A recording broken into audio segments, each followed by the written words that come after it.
Chapter 681 Win or Lose. In this area where time is still, no matter how lively the two of them fight, they can't hurt a single straw. What Loya wants Zoro to see is the sea that has not been stopped in the distance. Once upon a time, the sea around Seymourjiji village was so calm, and the gentle breeze sent the faint salty smell of the sea and the fragrance of grass into the nostrils. The sun in the sky is not hot, and it lazily sprinkles on people. But at this moment, this sea has completely changed its appearance. One after another wide cracks stagnated on the sea surface, and the powerful sword chi separated the water flow, which could not heal for a long time. The waves are surging and spread out layer by layer, but often before it rushes far, the sudden aftermath of the sword chi will tear it apart. 10 meters, hundreds of meters, that's all. The moment Sauron raised his head, another turquoise sword light galloped past, gouging out a piece of the sea, and then disappeared into the sky. Zoro knew that it was Mihawk's sword energy. But, only Mihawk's sword energy. His master Kushiro, relying on a simple move, not only broke Mihawk's slash, but also did not have any excess sword energy diffused out of himself. Sauron, who is also a swordsman, is very clear that this kind of spread cannot be controlled by the swordsman himself. In a match of the same level, even if you don't take the initiative to release it, the opponent's sword energy can force Ruomang out of your sword. This is the instinct of the sword. Nothing to do with swordsmen. But now, Mihawk can't even force Kushiro's sword energy. Completely hanged and beaten. Loya is also very embarrassed about this. Although Mihawk is focusing on slashing, which is a kendo with large flaws, but with his pair of eagle eyes, the flaws in the past are no longer flaws, otherwise they would not be called it. The world's greatest swordsman. But after Kushiro broke through the restrictions, he found even the tiniest flaw in Mihawk. He doesn't have the eagle eye like Mihawk's ability, and he can't find the opponent's weakness, but his sword can. Mikazuki told Kushiro which part of the opponent was the weakest and which part could defeat the enemy. In other words, Mihawk is Yang Guo and Lingu Chong, who is an accomplished man in his later years, walking the path of using force to break the skill and using the sword-breaking style of Dugu's 9 swords. But, then there must be a sword to break it. Kushiro has now surpassed the appearance of sword, and stepped into a new realm. Roha is not a swordsman, so he cannot understand that kind of realm. But he knew very well that Mihawk's slashes in the past were useless at the moment. A problem that a layman can find in Loya, Mihawk naturally also found it. But he was not discouraged, and he still went out one by one. When he sets foot on the path of kendo, he will not back down. No matter how powerful the enemy is. It's not that he doesn't allow himself to do that, but that he knows it shouldn't. Sometimes, the rules are often not as firm as beliefs, just like Mihawk. Gradually, Mihawk's arms became sore and weak, and he would never feel tired after wielding his sword tens of thousands of times in the past, but he began to get tired in just a few minutes. Every strike of Kushiro hit his weakest point of strength, which was not only uncomfortable, but also required him to use more strength to make up for it.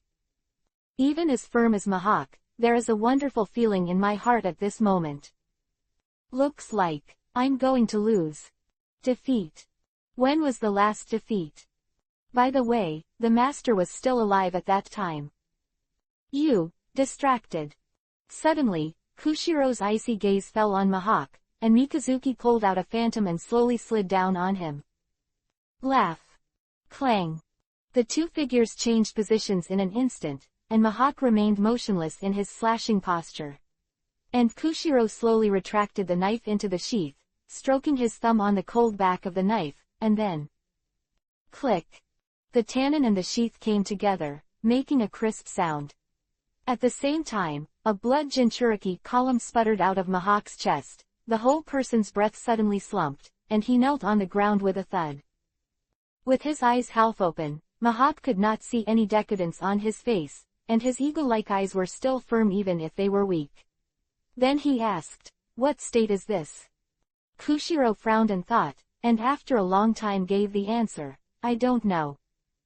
So, After saying this, Mahak couldn't hold it any longer and fell to the ground with a thud. So far, Kushiro vs Mahak, Kushiro. Victory. In the distance, Sauron was completely salted. He had this hunch from the beginning, but when this picture actually appeared, he still felt very egg pain. The dream he was chasing, the world's #1 swordsman. It turned out that from the very beginning, this kind of existence was by his side, right at his fingertips. Although I understand Kushiro's painstaking efforts, after all, if there is no such journey, he may be trapped in the realm of the swordsman for the rest of his life, and he will never make further progress, but it is still very painful. Master Kushiro, can't you say something in advance if you are so condescending?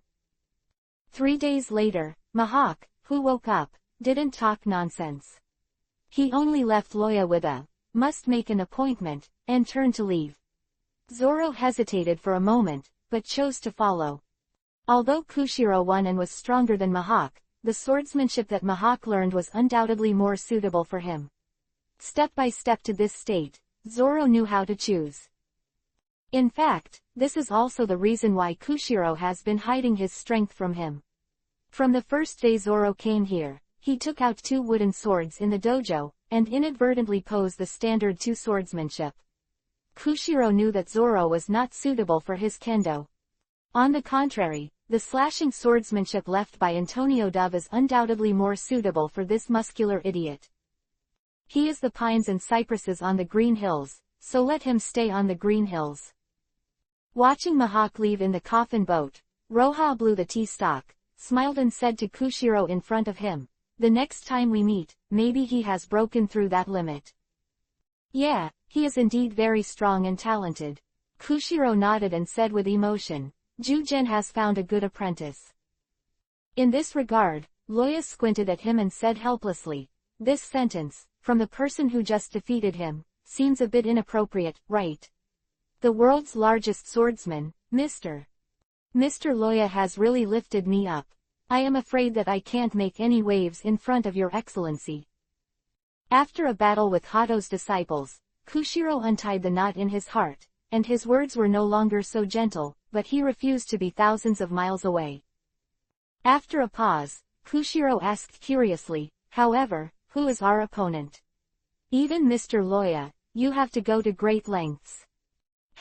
That's not a good question to answer."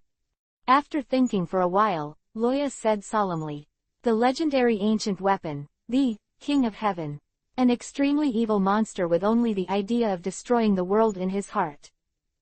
H's King. Kushiro gasped. The higher he stood, the more he understood the vastness of the world. The power of ancient weapons is definitely not something that an individual can contend with, so he asked. "The king of the day. How strong is he?" "That's a good question." Suddenly, Loya slammed the table and stood up. "Onionon, I will definitely die. If you use the strength you showed in the previous battle, it probably only takes 1 or 2 swords to swing." Quote. After listening to this sentence, even if he was as indifferent as Kushiro, the corners of his mouth twitched with black lines on his face. In other words, is it really possible to defeat that terrifying monster? Chapter 682 Save Vegapunk. Loya did not send many invitations, but everyone who received the invitation basically agreed to it. The reason is not all about Aokiji's general defense of the world. In addition, some people just simply fight against the strong and enjoy the fun of battle, such as Mahak. Some people were forced to be tied to a big ship by Loa, such as Scylla. When receiving Loya's invitation, Scylla refused at the first time, because you can't let him go, he will go, and then the audience will come out. Ahem. In fact, in addition to being a member of Antonio, Loya has to deal with the clear contradiction of the Antonio family's trump card, and there is a trace of ambition in Shinluo's heart that no one can imagine. Carlo, the supreme ruler of the world government, was a terrifying role that forced the 5 old stars to retreat after a strong presence. During this time, he rarely appeared in the public eye. Although he escaped from the abyss of the sinful dragon that day, the aftermath of the king's attack caused Carlo to be seriously injured and on the verge of death. If it weren't for his own strength, and the powerful Antonio family, which attracted countless medical forces to treat them with all their strength, Carlo might have died on the spot. But even so, in less than a year and a half, he won't even think about recovering. Now the huge Antonio family, all the affairs are handed over to Scylla. And only to him. Because of the relationship of offering Matsuri, Carl has no siblings, and in the direct line of blood, there is only one son of Scylla. At this moment, even the black-robed old servant in the family who is loyal to Carlo, who exists under one person and more than 10,000 people, cannot deny the authority of Scylla. On this day, Scylla sat in his room, playing with the invitation. Roa and the others want to destroy the King of Heaven.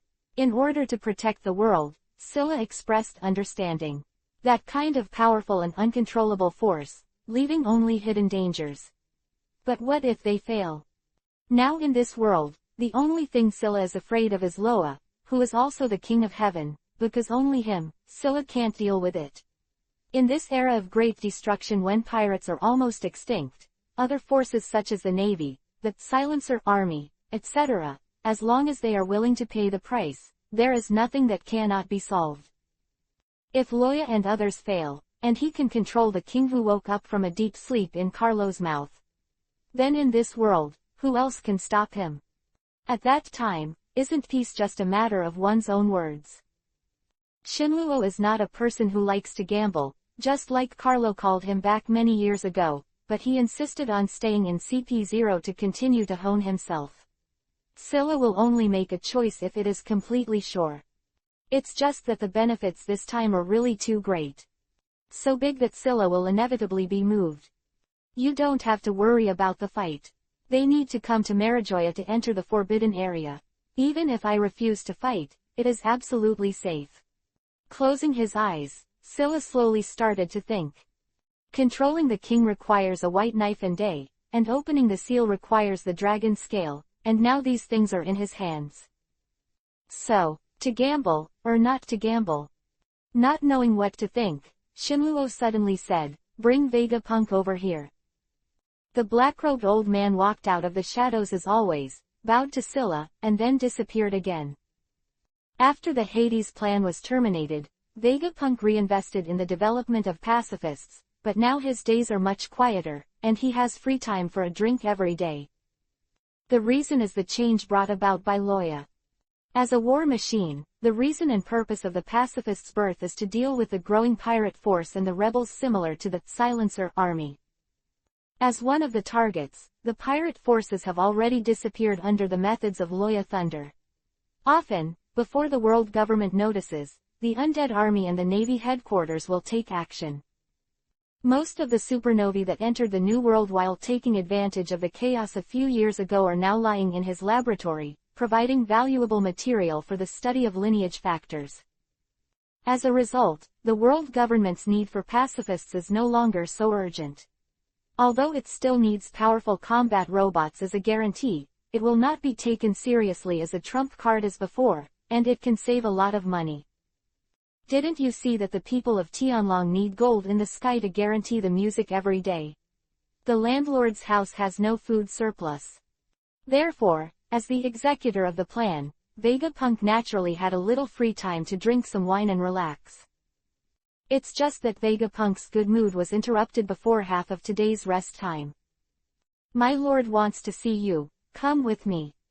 The black-robed old man suddenly appeared behind him. His voice was as unpleasant as a blade scraping on an iron plate.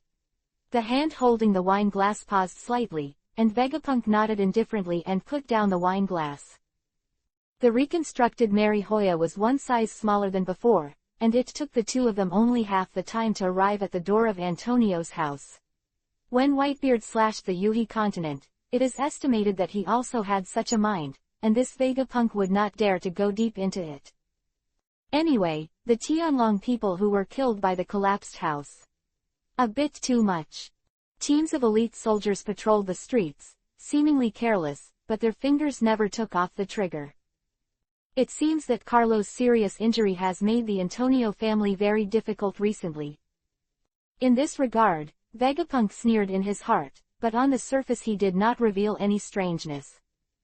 Walking into the manor, the black-robed old man did not take him to the inner hall, but walked towards the garden. When passing the corridor, a maid with a dinner plate saw them and was surprised at first, then quickly leaned down against the wall, curtsied tremblingly, not daring to look at the two approaching.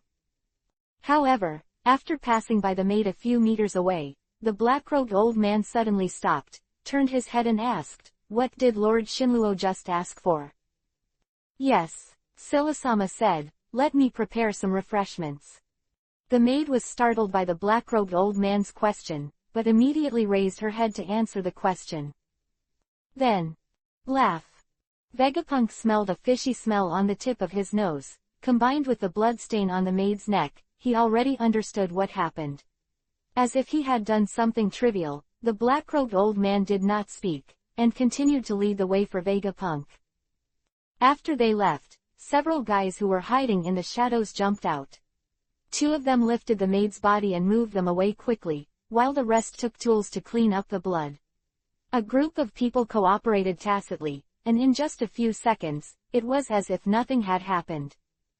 Wu Laoxing's claws are getting longer and longer. Does this old man really dare not kill people? Vegapunk did not answer and continued to walk forward. In the lake center pavilion of the garden lake, Scylla was wearing a light blue shirt and purple trousers, sipping tea leisurely. From here, you can enjoy the scenery of the entire Mary Joa, and the sea and the sky meet in the distance to form a line. The clouds on the Yuhi soil continent are very low, sitting here, as if you can reach out and touch it. He liked this position very much, but except for Carlo, no one dared to approach this exclusive throne of Carlo. And now, it belongs to him. Sir. When they came to the shore of the lake, the two stopped and saluted respectfully. Well, come here. Shinluo responded lightly, without raising his eyelids. Hearing this, Vegapunk stepped forward, while the black-robed old man continued to disappear into the shadows. When he came to Huxin Pavilion, Shinluo waved his hand and motioned him to sit down. Then he took out an envelope from his arms and said, "Loya wants you to do me a favor. After reading this letter, you know what I want." "Ice Dragon, Loya." Vegapunk was startled, took the envelope and glanced at it, and then gasped uncontrollably. "This is..." The letter said that Loya wanted him to go there and help him make ancient weapons. Pluto. Chapter 683 Civet Cat for Prince. Chapter 683 _ I see. It was so. Vegapunk suddenly realized. As early as when the first Pluto sample was completed, he discovered the problem. The design drawing that Carlo handed him had a very advanced design concept, but to say that it was Pluto, Vegapunk was the first one. Snort. Of course, he and Carlo were not of one mind at all. After this matter passed through his mind for a while, Vegapunk was determined to let it rot in his stomach. After the second and third samples were completed in turn, Vegapunk suddenly discovered that these so-called Plutos seemed to be so familiar. At this time, he suddenly remembered that he had read a report on the Turtle Island dragon boat fleet in the newspaper, and those dragon boats were rough versions of these Pluto. In other words, the Pluto design that Carlo recaptured is just an upgraded version of the dragon ship of the dragon ship fleet. This news shocked Vegapunk, and at the same time, there was a bad guess. You must know that the one who led the fleet to snatch the blueprints of Hades was the Scylla in front of him. Although he has long been accustomed to hiding his thoughts and camouflaging himself, Vegapunk still feels unnatural for a moment when it comes to Hades. This unnaturalness was noticed by Scylla, squinting. "What? You look surprised. Don't dare." Vegapunk lowered his head in fear. "It's just adults. Turtle Island is already very powerful now, if you really help them build Hades." Vegapunk's subtext is that even if Loya can't get Hades, he is now a symbol of invincibility. If you add Pluto, then even if Loya doesn't make a move, what in this world can restrict powerful ancient weapons? Another ancient weapon in the tower, the King of Heaven.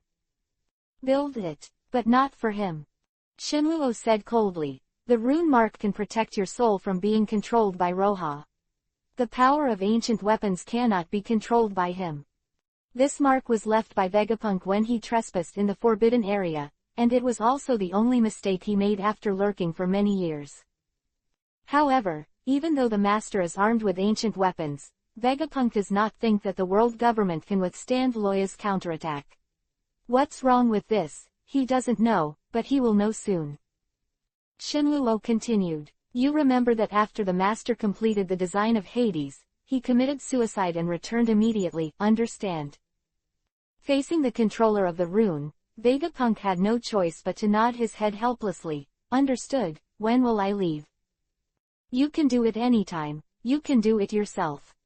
With the rune mark in hand, Scylla was sure that Vegapunk would not dare to disobey his orders. Will the undead army disobey Loya's orders? Of course not. So Vegapunk, neither. Then please allow me to hand over the work at hand and leave tomorrow. Vegapunk said, then Scylla nodded, and then slowly backed away. Walking in the empty garden, Vegapunk sneered inwardly, what a family of Antonios. It's so cold-blooded, but this time, I won't serve you. Early the next morning, Vegapunk left Marihoa, escorted by a whole fleet of steel warships. Those Tianlong people who survived the catastrophe looked at the mark on the bow with a complex look and watched him leave. Meanwhile, out of sight of Vegapunk, a bloody purge is underway. As the black-robed old man said, the claws of the 5 old stars have been stretched too long recently. Without Carlo, it does not mean that Antonio has fallen. This time, the leader of the voyage was Scylla's confidant. He was powerful and loyal. Even if Scylla wanted him to die, he would wipe his neck with a knife at the moment the order was given. For the purpose of, everyone knows Sima Zhao's heart, the crew members on this voyage were all subordinates of Scylla, part of his retraining after returning to the Antonio family. Those followers who were loyal to Carlo in the past have all been transferred for cleaning. After lunch, Vegapunk walked to the captain's room and said to the middle-aged man in charge of the trip, Sir, I'm going to take a nap. Those under surveillance have no freedom to speak of, and even if they are sleeping, someone is responsible for watching them. There is nothing wrong with Vegapunk's request, and at the speed of a steel warship, it will take at least a day to reach Turtle Island. If he hadn't had business to do, he would have found a room to sleep himself. Of course, there is no need to worry too much about safety issues. Antonio's battleship, who dares to stop it? Immediately, the man nodded and called the guard at the door. You take Mr. Vegapunk to the room, and keep in touch. Yes. Vegapunk's bedroom is on the lower deck, except for the door in the wall. There is no ventilation at all, and the environment is quite unfriendly. Watching Vegapunk walk into the room, 2 guards stood outside the door and continued to monitor. For the next day, Vegapunk behaved well, without any abnormal behavior.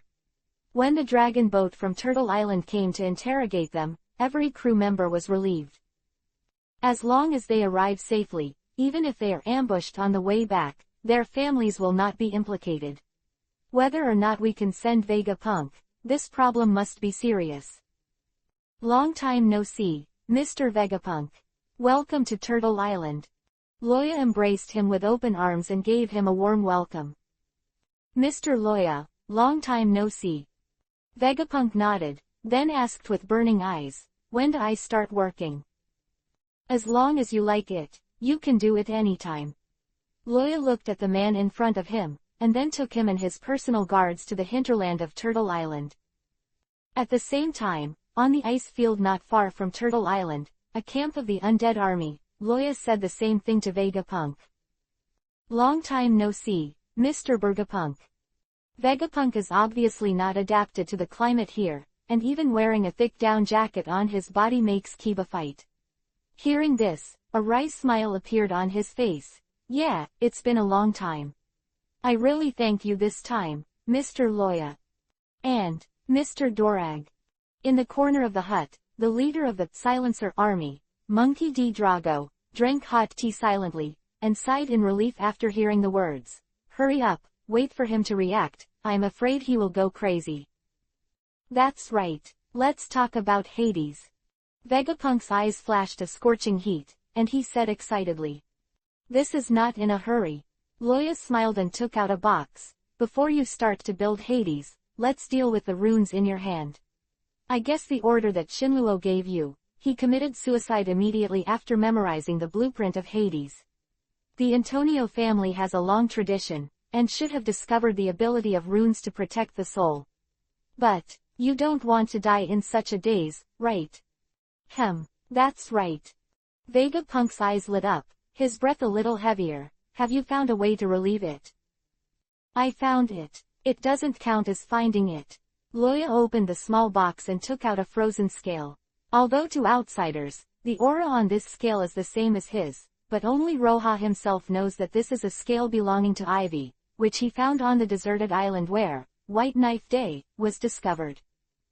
Although I can't lift it directly, it can still be done after a few decades of blocking. Decades. Years. Vegapunk laughed and bowed solemnly again. Really, thank you. Chapter 684 The So-Called Scald is also graded. Chapter 684 _ Only those who have lost their freedom will understand how wonderful freedom is. Vegapunk was free before, but after the world government disbanded his laboratory with Vinsmoke Gauge, he lost his freedom. The world government took a liking to the research he was doing, and the pacifist was born as a product of this research. In order to gain more power, Vegapunk was forced to do a job he didn't like. It can be seen from the design drawings he made in the future country when he was a child that he wanted to be a scientist who could improve the living environment of the common people and strive for a better life for ordinary people, not to research weapons. It is precisely because of this unwillingness that Vegapunk will take a stab at the sword, trying to beat the Antonio family's trump card, the legendary ancient weapon, King of Heaven, to regain his freedom for himself. And then, he was controlled even worse. It's a really sad story. Ivy is not Loya. She does not have any systematic knowledge of dragon-slaying magic, except for some basic magic use. More often, the power she uses is a kind of rune magic, inherited from blood. Creatures like giant dragons are born with powers that are beyond the reach of ordinary creatures, mysterious, powerful, and noble. At first, it was because some giant dragons lived alone, and the cubs left behind could not be systematically studied, so they were very weak and could not protect themselves. Later, it gradually evolved into a unique inheritance method, which engraved this rune magic in the blood. People who don't have the blood of the dragon try to open the seal in vain, and they will end up like Vegapunk. Being counterattacked by the rune magic in the seal, they will be slaves for life for the master to drive. Compared with simply obliterating the peepers, this kind of behavior is undoubtedly worse. Continuing Ivy's consistent style. As the successor of Ivy's half-body, Loya also learned this kind of rune magic. It's just that he didn't integrate enough with the dragon's body before, so he couldn't use those powerful rune magic. To the most extent, it is to integrate the power of blood and plague to create two Death Knights, Ulysses and K. Rockville. Now that he has returned from his breakthrough, he can finally use the rune magic that Ivy has been raving about in his legacy memories. Of course, in the face of the seal laid by Ivy in the heyday, it still needs a little help. Is this the king's scales? Looking at the thing in Loya's hand, Vegapunk lowered his head with interest and observed it carefully. It exudes energy fluctuations like a sea of abyss. Even if he is a simple clerk, he can feel it clearly. Looking through his master's knowledge, Vegapunk expressed his shock. It's hard to imagine what kind of powerful creature can be filled with such a huge amount of energy in one scale. Just as he was leaning down, a box fell out of the wide down jacket and hit the ground. It was a palm-sized rectangular iron box with a button and a few signal lights on the upward side. At this moment, the box was sizzling with green smoke, and the air was suddenly filled with a pungent burnt smell. After a while, the green indicator light flashed a few times, and with a sound of "Bye-bo," the operation completely stopped. Seeing this, Vegapunk was stunned for a while, then unzipped his down jacket and took out a large number of iron boxes of the same model from his arms. The transfer experiment of the Fruit of Silence. Drago was Vegapunk's personal guard many years ago, and he had naturally seen this thing. The prototype of this thing was huge at the time, and now it has been shrunk down to a slap. Yeah, thanks to this. Hearing the memories in Drago's tone, Vegapunk said with some emotion, thanks to your reminder many years ago. Sure enough, the guys who watched me all learned observation hockey. If not for this, I really can't escape. The day before yesterday, the maid who was killed was not actually a spy sent by the 5 old stars, but an intelligence agent that Drago stayed in Marijoa many years ago. Over the years, this intelligence officer has not passed any information to the outside world, so he was safely selected into the Antonio family and became a maid. The only time she passed on information was when she was killed that day, and told him and others plans through a code that only Vegapunk and Drago could decipher. But even the cryptic words were so vague that the black-robed old man noticed a problem and killed him on the spot. In order to save Vegapunk, Drago paid a secret son who had been lurking for many years and even broke into the Antonio family, and a fruit imitator who was willing to take risks and replaced Vegapunk's appearance. Von Kree's death in Alabasta is not meaningless. His death brought the imitation fruit back to light and participated in the important plan to save Vegapunk. It's not that the two of them didn't think about letting Roja ask for someone directly, but Roja knew better that as long as the rune was still in the hands of Vegapunk for a day, he would not be absolutely free. Moreover, that rune is under the control of Scylla and Karo, even if they are separated by thousands of miles. As long as Scylla finds something wrong, he can immediately remotely control the rune to erupt and completely kill Vegapunk. That's why they took so much trouble to steal Vegapunk out of Scylla's nose. Okay, no gossip, hurry up and fix the problem, and let's start our plan. Loya held the scale and stretched out his hand to Vegapunk. It will hurt a little, can you hold it back? Seeing this posture, Vegapunk rolled up his sleeves and blinked in confusion. How about? I'll inject an anesthetic first. That's enough, it's just the degree of burns. As Loya spoke, he squeezed Vegapunk's arm, and then slapped the scale on the black rune on his wrist. Then, it hurts. Immediately, the cold sweat on Vegapunk's forehead flowed down, and a trace of blood spilled from the corner of his mouth. That was because he bit his lip unknowingly. Trembling, Vegapunk asked, okay. How about the degree of burns? Oh, it's the degree of burns. With a smile on the corner of Loya's mouth, he used magic to pull the power in the scales, wrapping it around the runes. It's just that you don't know. Burns are also graded. Of course Vegapunk knows that burns are also graded, but what should he say? Isn't the burn in ordinary communication the degree of being scalded by boiling water? At this level, simply put your hand in the lava to rinse it. Moreover, if it is a real severe burn, the skin tissue has already been scalded by the high temperature, and there is no nerve reflex, but it will not be so painful. Now he is facing the situation that, under the premise of being extremely clear, the pain like a high temperature burn is clearly engraved in his mind.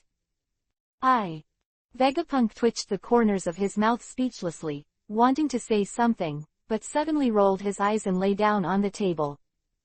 He passed out. Scientists are not warriors after all.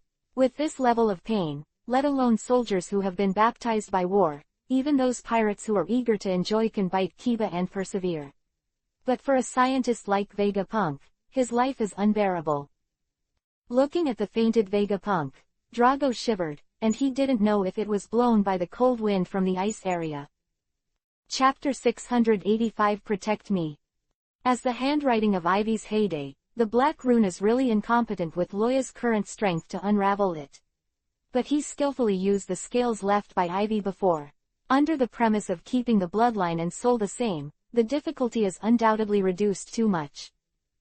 Under the control of Loya, at the level invisible to ordinary people, the blue and black smoke on the scales gradually merged together, and then it was like the key to the door, directly breaking through the first seal of the rune and entering the inner space of the rune. Yes, the first weight. A mad and boring person set up a 3-layer seal for this rune mark, almost eliminating the possibility of opening it by someone other than himself. Fortunately, Loya himself is the heir to the body of Ivy Dragon, otherwise he would not have any expectations at all. After breaking the first seal, the two forces reached the soul, and Vegapunk passed out at this moment. At this moment, Roha's consciousness has sunk into the runes, and he came to a place where it was pitch black, but he could see the surrounding 3 or 4 meters clearly. This is the inner world of Runamark, a place that binds Vegapunk's soul and hinders outside invasion. He could feel the fluctuations of the cold wind blowing on his face, proving that he was not completely lost in the outside world. It was just a pure consciousness that entered this world with the flow of magic. In this dark space, Yingying Yulin guarded around Loya, and the black mist tumbling around was like a poisonous snake from the abyss, constantly pounced on him, trying to devour him. But every time it hit, it was blocked by the blue light of the protective body, and the black smoke seemed to meet the iron stick that burned Yuhi, and it disappeared after twisting a few times. The power brought by the scales is not only the key to open the first seal, but also protects him from black smoke erosion in this claustrophobic space in order to find Vegapunk's bound soul. Seeing that the black fog around him couldn't help himself, Loya looked up and looked around and chose a direction. In this space, only his conscious body and Vegapunk's bound soul exist, and there is nothing else. He doesn't need to know where Vegapunk's soul is locked up, he just needs to follow the direction of the faint wave of the soul. Soon, Loya came to a cave-like ice hole. A second ago, he was still in the dark and claustrophobic space, but when he stepped out, he came to this bright place. This is where the third seal is located, and the source that binds Vegapunk's soul. In the center of the ice hole, there is an ice throne full of mischief, and the faded version of Vegapunk sits on the throne, staring blankly ahead. He was wearing a thick black armor covered with thick ice, but unlike King Wu, who gave the impression of dominating the ice and snow, these ices were like a cage, giving Vegapunk to trapped inside. Unlike the first seal, which requires a special opening method, and the second seal, the ubiquitous and dangerous black fog, the third seal tests pure power. Break this layer of ice and Vegapunk will be rescued. But the concubine can't do it. Looking at the hard ice throne, and looking at the magic water droplets that condensed into the liquid around, Loya's mouth twitched. If in the outside world, relying on the newly obtained shock fruit, and playing the final profound truth, Pulong, with all his strength, Loya has the confidence to break the seal. It's just that he is just a conscious body at the moment, and he can't even use his own magic power. Wanting to break the seal is tantamount to a fool's dream. Fortunately, the purpose of Loya's trip was not to break the seal.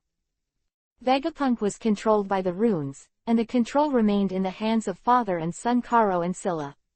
This rune has no negative effect on the host itself, so it doesn't matter if it is broken or not. What he has to do is to cut off the blood connection between Rune and the Antonio family, intercept Rune to accept orders from Scylla and others, and in disguise, regain freedom for Vegapunk. Everything depends on the power left by Ivy in the dragon scales. It seemed that he felt the familiar magic fluctuations, and the faint blue shadow surrounding Loya suddenly became active. A huge breath suddenly rose. Unprepared, Roha, who was stunned, was directly squeezed out of the rune space. Outside, Loya opened his eyes and shook his head, twitching at the corner of his mouth. Seeing his appearance, Drago asked strangely, "How is it? Is it finished?" "Just a little bit, protect me." After all, Loya once again sank his mind into the rune space. Although I don't understand what protecting the law means, Drago can see that at this moment, Loya has blocked the perception of the outside world, which is no different from a coma.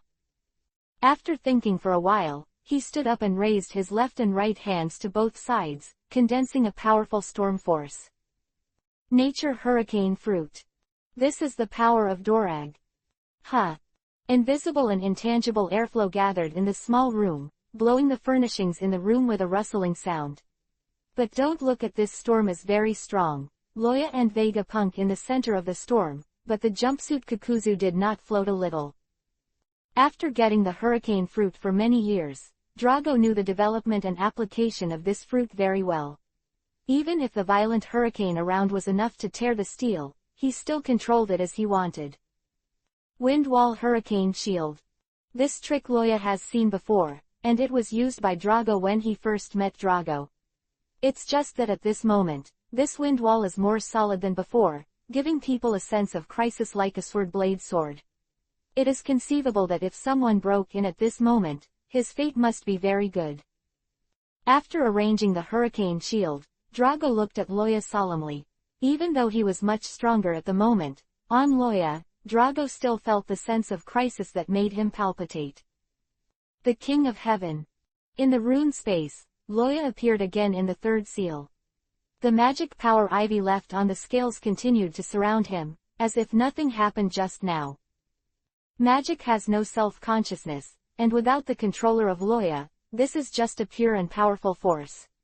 Being bitten by ivy, Roja raised his vigilance this time, and kept his mind when it started to fluctuate.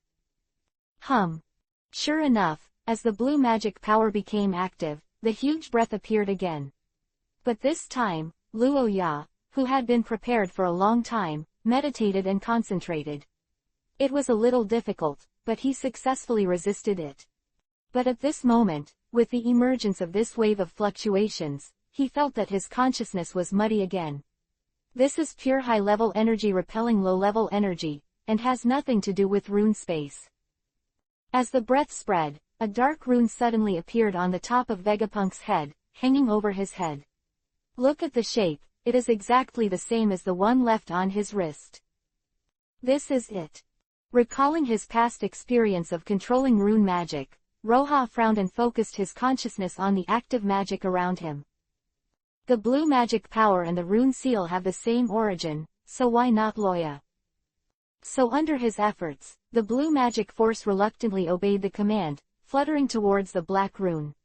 And then quickly submerged in it. Puff. Opening his eyes, Loya vomited a pool of blood, gasping for breath.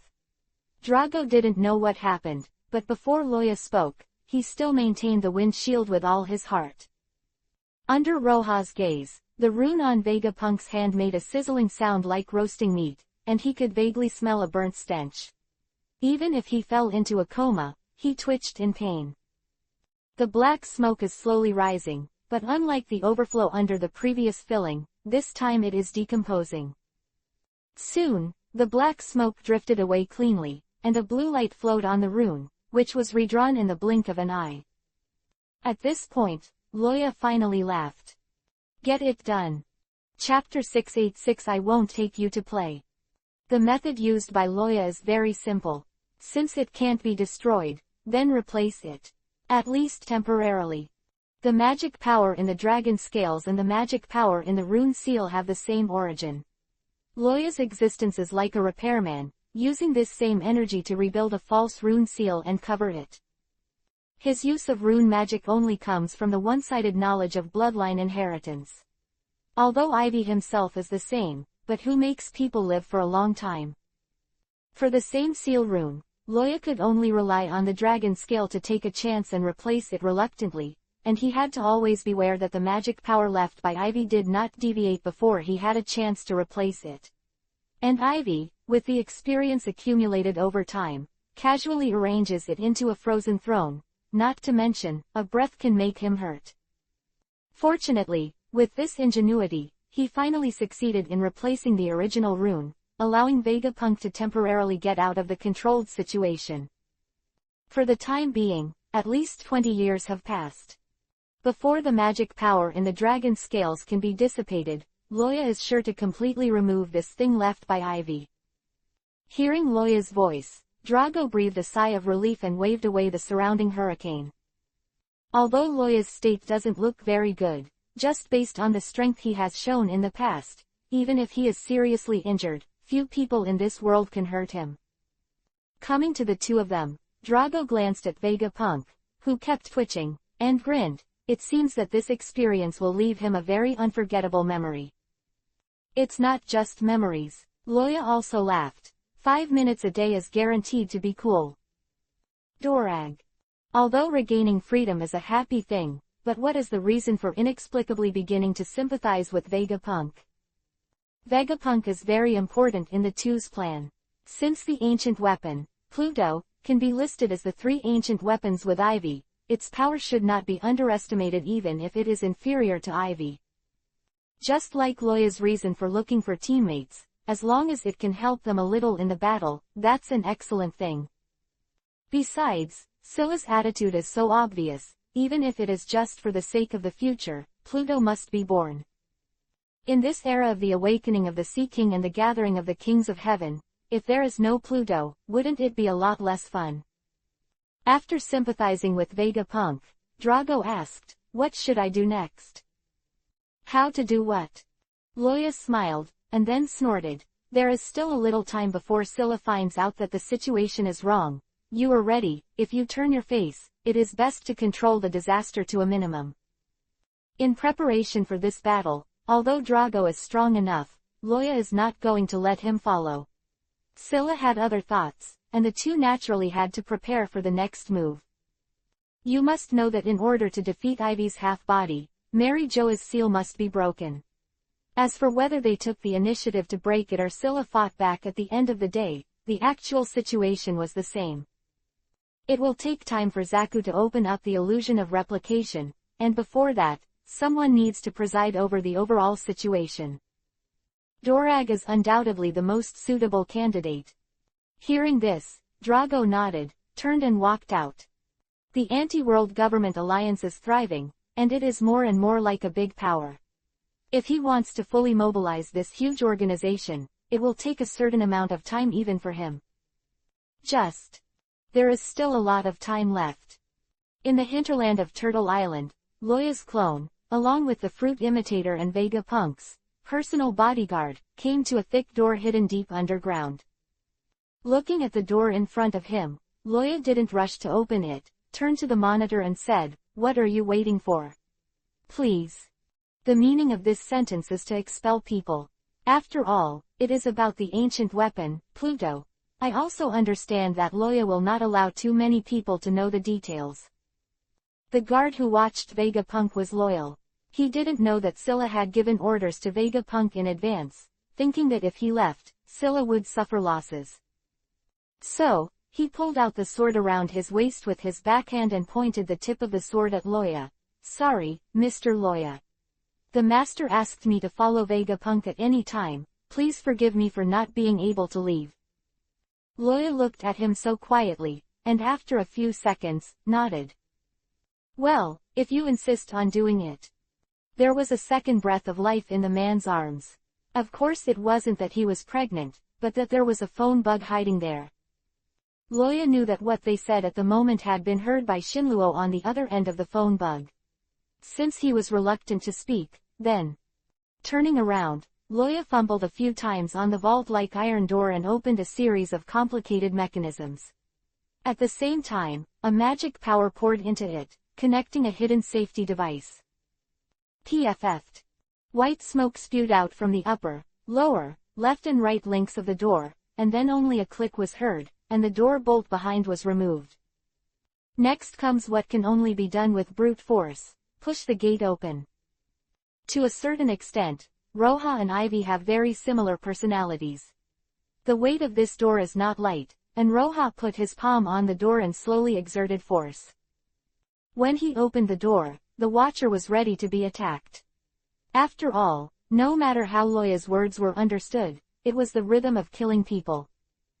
Gollum. Watching the door slowly open, he swallowed nervously. Then, a puff of black smoke came out. Wow! Just touching a little, he fell to the ground in pain. Those black smokes are the plague traps set by K. Rokdar, and few people in this world can keep standing after this thing. Without even looking at him who fell, Loya waved to the Vegapunk next to him and motioned him to go in together. With his magical protection, the black smoke would not hurt him. Since Scylla doesn't speak, Loya doesn't mind killing them all. Anyway, the situation has developed to this point, isn't it?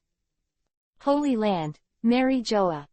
Sitting upright in the study, Shinluo listened to the sound of breathing gradually disappearing in his ears, and put the phone bug down. No matter whether the guy is dead or not, the phone bug is dead, and it doesn't make any sense to monitor it anymore. However, as long as I still control the runes, Vegapunk will not be able to disobey my orders. Scylla, who had no idea what was going on, slowly drew a smile on the corner of her mouth, and the only hand left was tick-tock on the table. As long as the real Hades design is obtained, Scylla will be sure to take the lead in the battle with Drago. Loya did not tell him the truth of the matter, because before that, Carlo had already expressed his attitude. The cooperation relationship between the three has come to an end, and the next thing is the wrestling of all parties. Scylla, who was tricked by his own father, only calculated his attitude, but he didn't expect that Loya and Drago were no longer ready to play with him. So Scylla doesn't know the truth of the matter.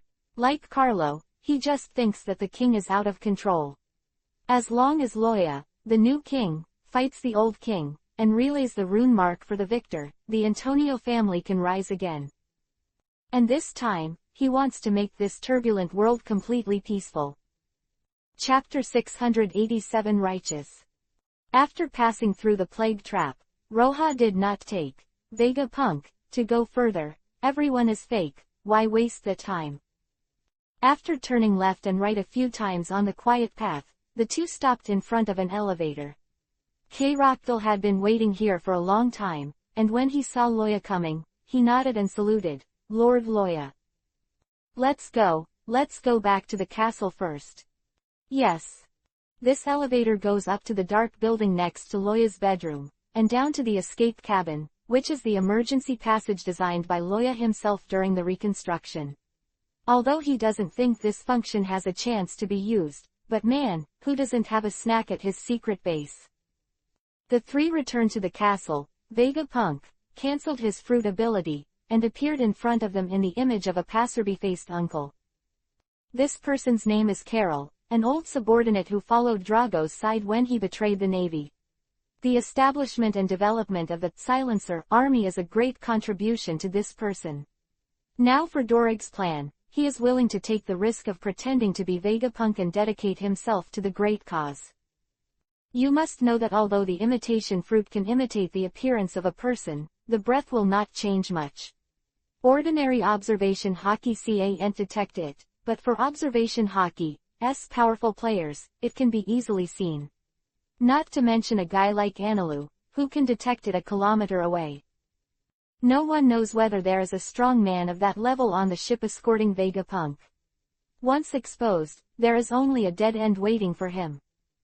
He was lucky, and Scylla was also worried that something might go wrong in the middle, so he chose subordinates who paid more attention to compatibility, not the kind of guy who was very coquettish in observation hockey.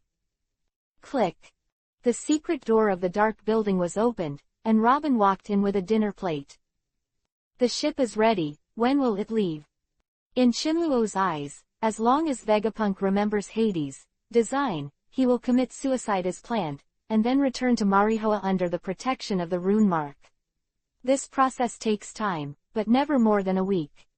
In other words, after a week, if Vegapunk is still alive, Scylla will find out that the situation is not good, and send someone to ask. And if you want to create Hades, a week is not enough. So, they are going to send Carol out, pretending that Vegapunk has escaped, and it can be delayed for a while. After all, after knowing the truth of the matter, Scylla may have to do something. Once he realizes that there is no hope, he will directly release the king, and that will be the real doomsday. This situation made Roja very uncomfortable. Even with his power, he didn't have the confidence to say anything when he directly hit Marihoa and took Vegapunk away from Scylla. In the end, because the means to open the seal was in Scylla's hands, and the King of Heaven was so powerful, he had to do something secretly. Hearing Robin's words, Carol drank a sip of hot tea, relieved her tense nerves and said, "The sooner the better. This way I can run farther and try to buy time." It is uncertain whether Scylla will break the jar or not, but neither Loya nor Drago want to gamble. The world cannot afford that ending. However, just because of this illusory guess, Carol was willing to take such a big risk. To be honest, for this kind of person, Carol, the bear, and other silenced military warriors, Luoya admires it very much. Hearing this, he no longer struggled, and arranged carefully. The time is now 9 o'clock in the morning. At 10 o'clock, 3 dragon boats will land on the island on the route of the undead army's routine patrol. You can just get in there.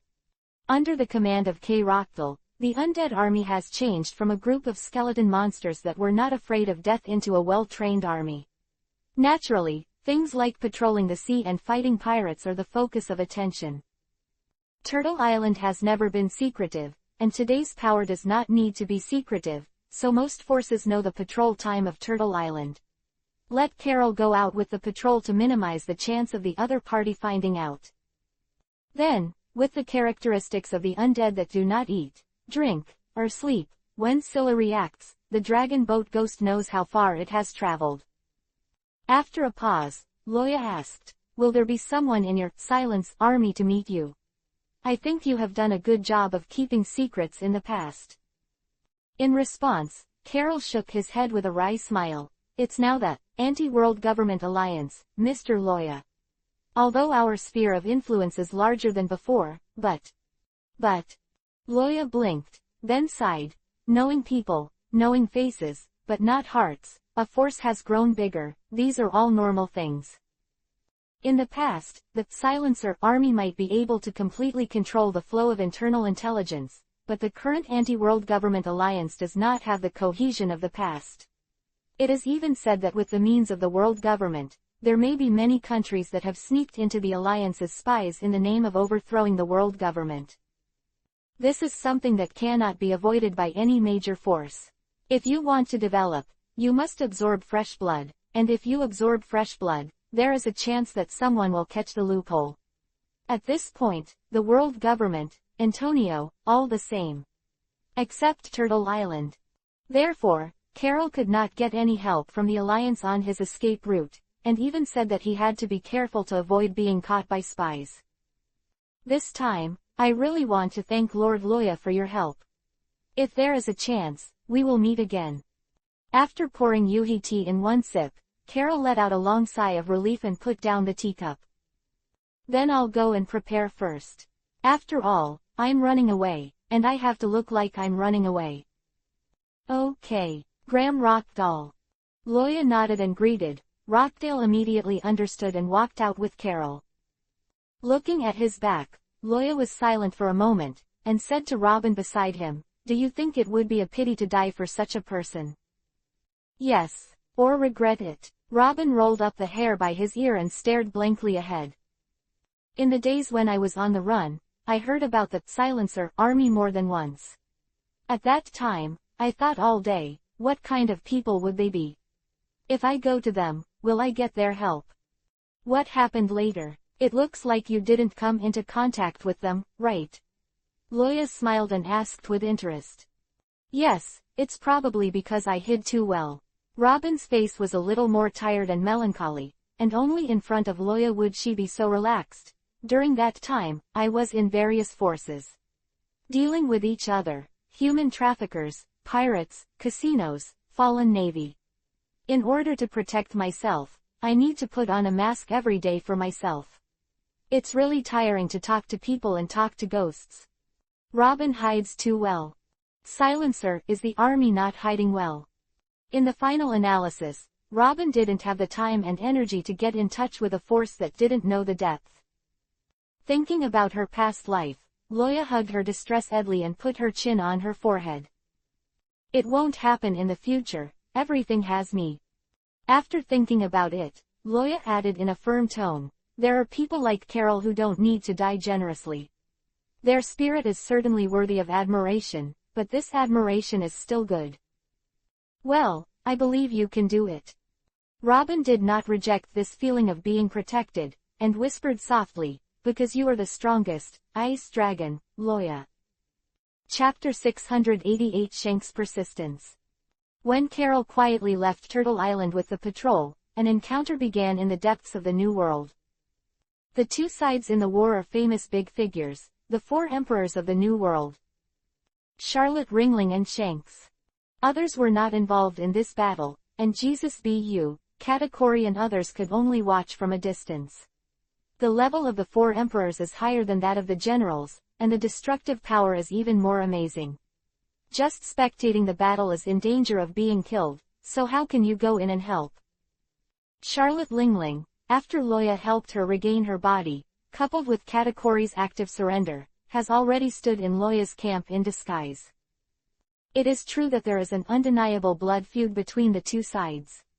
Even if the children who were killed by Loya are estranged from the current Charlotte Lingling, they are still her own flesh and blood. This hatred is a bit big.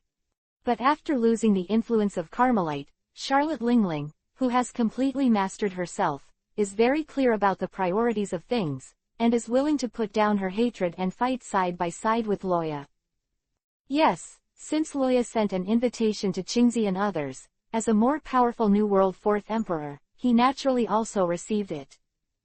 It's just that Tich has been a little busy recently, and Ms. Carter Rinna left with a fleet. After the King of Bad Politics woke up, although he failed to take away another fleet, he was unwilling to continue to follow a captain who gave up the dignity of the four emperors for self-protection. After a battle with Tiki, he escaped with a broken arm. The current Tich is once again caught in the previous vicious circle. Seeing that the Blackbeard pirates, which had been formed with great difficulty, turned into 3 or 2 cats again. If it weren't for his own strength, and, drunk, Choate hadn't left, I'm afraid someone would have challenged him for the throne of the 4 emperors. As a result, Tich certainly didn't have time to accept Loya's invitation. Besides, with his current strength, Loya really doesn't look down on him. Among the 4 emperors other than him, Guy was very disheartened and returned to his sphere of influence to be a rich man. When most of his subordinates saw him like this, they silently chose to leave. Although Zhu Wei strongly advised Guy to kill those traitors more often, but Guy was mostly unmoved. Fortunately, the Beast Pirates are not known for their numbers. Even if the number of members is not as good as before, it is not an existence that cats and dogs can provoke. So in addition to the above 2, the rest who haven't made a statement are Charlotte Lingling and Shanks. Charlotte Lingling thought that Shanks had followed Roger on Ralph Drew, and was called the most domineering man in the world, so she should understand Loya's approach. But Shanks' choice was unexpected. This time, after delaying for so long, she was not in a hurry to express her position. Besides considering whether to let go of her hatred, she was observing the attitudes of the other 4 emperors. Now, Shanks speaks. Although Mr. Loya's behavior is admirable, I can't agree with him. His behavior of destroying One Piece's dream. The breeze hit Shanks, blowing his yuhi-colored hair.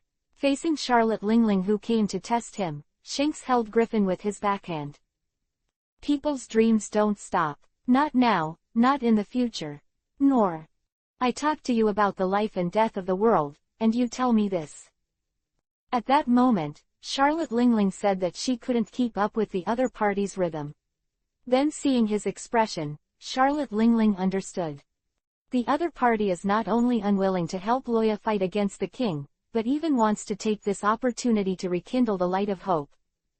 Charlotte Lingling doesn't like pirates, and, born destroyer, is not a born criminal, like Ugly Lord. Now, as long as she can eat her favorite dessert every day and have a tea party with her children, she will be satisfied. However, if Shanks' plan is successful, this peace is likely to be broken. At that time, the whole world will become the chaotic situation of the previous kind of competition, and it will not be peaceful to eat a cake.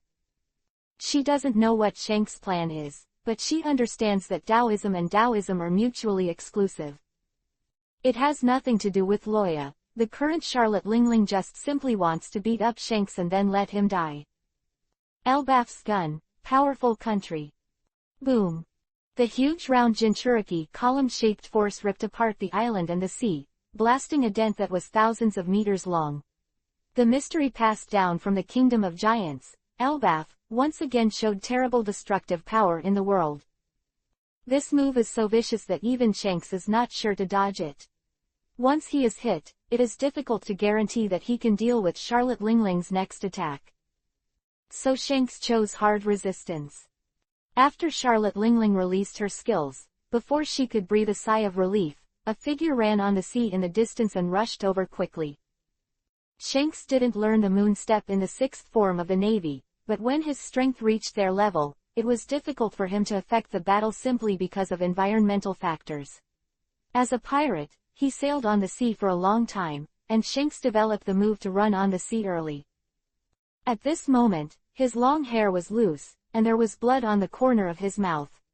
It's not a good taste to fight against a powerful country head-on. Switch. I'm really not used to changing weapons. Seeing Shanks' figure, Charlotte Lingling glanced at the special great sword in her hand. Carmelite still did not escape the fate of death. After solving the problem of the historical text of the road signs, Loya informed Aokiji. The Navy quickly arranged for the manpower to eat the evil spirit fruit brought from old Guy Wen's house, and rushed to Turtle Island to completely wipe out the Carmelites. Because of the death of the soul fruit person, Charlotte Lingling's Hormes disappeared completely, and the previous sword Napoleon was naturally useless. But even without a handy weapon, Charlotte Lingling is worthy of her Born Destroyer title. Facing Shanks wrapped in Conqueror's hockey, she clenched her fist and printed it on the front. Boom! The atmosphere was smashed into pieces, the wind pressure was expelled outward, and the clouds in the sky were forced to separate, revealing the sun behind. The Battle of the Four Emperors is so terrifying. Shanks, are you still holding on to that unrealistic dream? When the two fight, they will stop at one touch, and there is no benefit to entanglement. Taking advantage of this time, Charlotte Lingling was full of contempt. Anyone can pursue the truth, but one piece is absolutely not allowed to appear. The meaning of the ice dragon is so obvious. What are you expecting? I am expecting a miracle. As the only existence in this era that has implemented Roger's will, Shanks is not ready to give up. Because he knew that once he gave up too, then this era would really be hopeless. Charlotte Lingling is right, he can tell the difference between right and wrong. But he is not reconciled. Or just plain confused. Shanks couldn't imagine what he could do when Captain Roger's will was wiped out and his dream no longer existed. Miracle, ha ha ha ha. Charlotte Lingling laughed exaggeratedly as if she had heard some big joke, but the next moment her expression became condensed and she snorted coldly, stubborn. I didn't mean to express my position to Loya, it's just that I'm just unhappy with seeing you, and I want to beat you up. Exactly, I'm also very aggrieved right now. Shanks pulled Griffin with his backhand, and an exaggerated huge sword chi burst out. 1 day off, sick leave. Mianyang has been cloudy and rainy for the past 2 days. Friends who have Mianyang should know very well. Therefore, the big trees with various waves outside unfortunately caught a cold. I was going to take a break after taking the medicine and start typing, but it turned out to be 6:30. After taking the medicine, I slept until 8:30. I just got up and sat for a while, feeling that my head was as heavy as a shot put, and lay back again. It seems that there is no way to do it today, so I take a day off. Work hard tomorrow to make up for today's work. Chapter 689 Gold Thief. 3 days later, when Loya received a reply from Charlotte Lingling expressing her willingness to participate, she also learned the details of that battle. It's not terrible to be denied by others, as long as you persist. But what if you are denying yourself? This is the most terrifying thing. Loya can guess Shanks' thoughts. It's not that he can't help himself, or he can't understand the situation, but that as a pirate, as the most domineering man in the world, Shanks is maintaining the last group of pirates. Dignity. To paraphrase Charlotte Lingling, just stubbornness. As for the miracle he was expecting. Banging on the table, Loya murmured with a calm expression, there won't be such a day. As he had expected before, 2 years was enough for everything to settle down. This is a world that has been distorted by the high-sounding word of a dream. Since the world wants to know the truth. That's it for you. Just then, there was a knock on the door. Come in. Guy Sa, who hadn't seen him for a long time, came in, rubbed his hands and nodded to Loya. Hey, Loa, Lord Loya, good news. Oh, what good news? Loya raised his eyelids. Aren't you tinkering with the new Kingdom of Death recently? Did it succeed? In the original work, the weapon of mass destruction, Death Nation, which Guy scatters only 2 years later, has long been devastated by the plague force of Crocodile. Previously on Cake Island, the biochemical virus developed with the power of plague was also used. But is Geisa such a man who admits defeat so easily? Vegapunk's scientific research ability has not completely overwhelmed him, and it is naturally not enough to rely on a plague. So recently, Guy has continued to tinker with his weapons of mass destruction while perfecting the devil fruit transfer experiment. But this time, he changed his mind. The previous poisonous gas monster, Slime, as early as when Ulysses and Anilu boarded Punk Hazard, was greeted by a thunderbolt by Anilu, and not even the scum was left, and Geisa knew it. To their own deficiencies in poison gas. The feature of the Kingdom of Death that it will not kill people immediately after covering the body makes Crocodile sneer. So Geisa directly gave up the original, Country of Death, and broke free from the circle of poison gas, and embarked on a, bang bang bang, road of no return. That's right, the new Kingdom of Death is a kind of bomb. Speaking of gas, the first impression it gives is that it is poisonous, and then it is flammable and explosive. However, gas is different from ordinary highly poisonous things. Its poison is only because of its own nature. It can suffocate people with hypoxia, not directly killing living bodies. So Geisa started from himself, and started to study how to increase the power of gas explosions by relying on his innate advantage of being a natural gas fruit person. Then he was sent by Loya directly to the ice field to conduct experiments in an inaccessible place. Researching weapons is no small matter. Especially the leader is Geisa, this crazy guy. What if Loya is not at home one day and Karaka is knocked out of Turtle Island? Hearing this question, Guy rubbed his hands embarrassedly, seeing that he was about to rub out sparks, and then he said awkwardly, well. It's been a little bit lately. Problem. Loya raised his eyebrows, for example. Knowing that he couldn't escape, Guy lowered his head resignedly. I burned the base. That Bailey in the vault. Puff. Loya was speechless, and asked with twitching eyes, you don't have a dime left? Yes.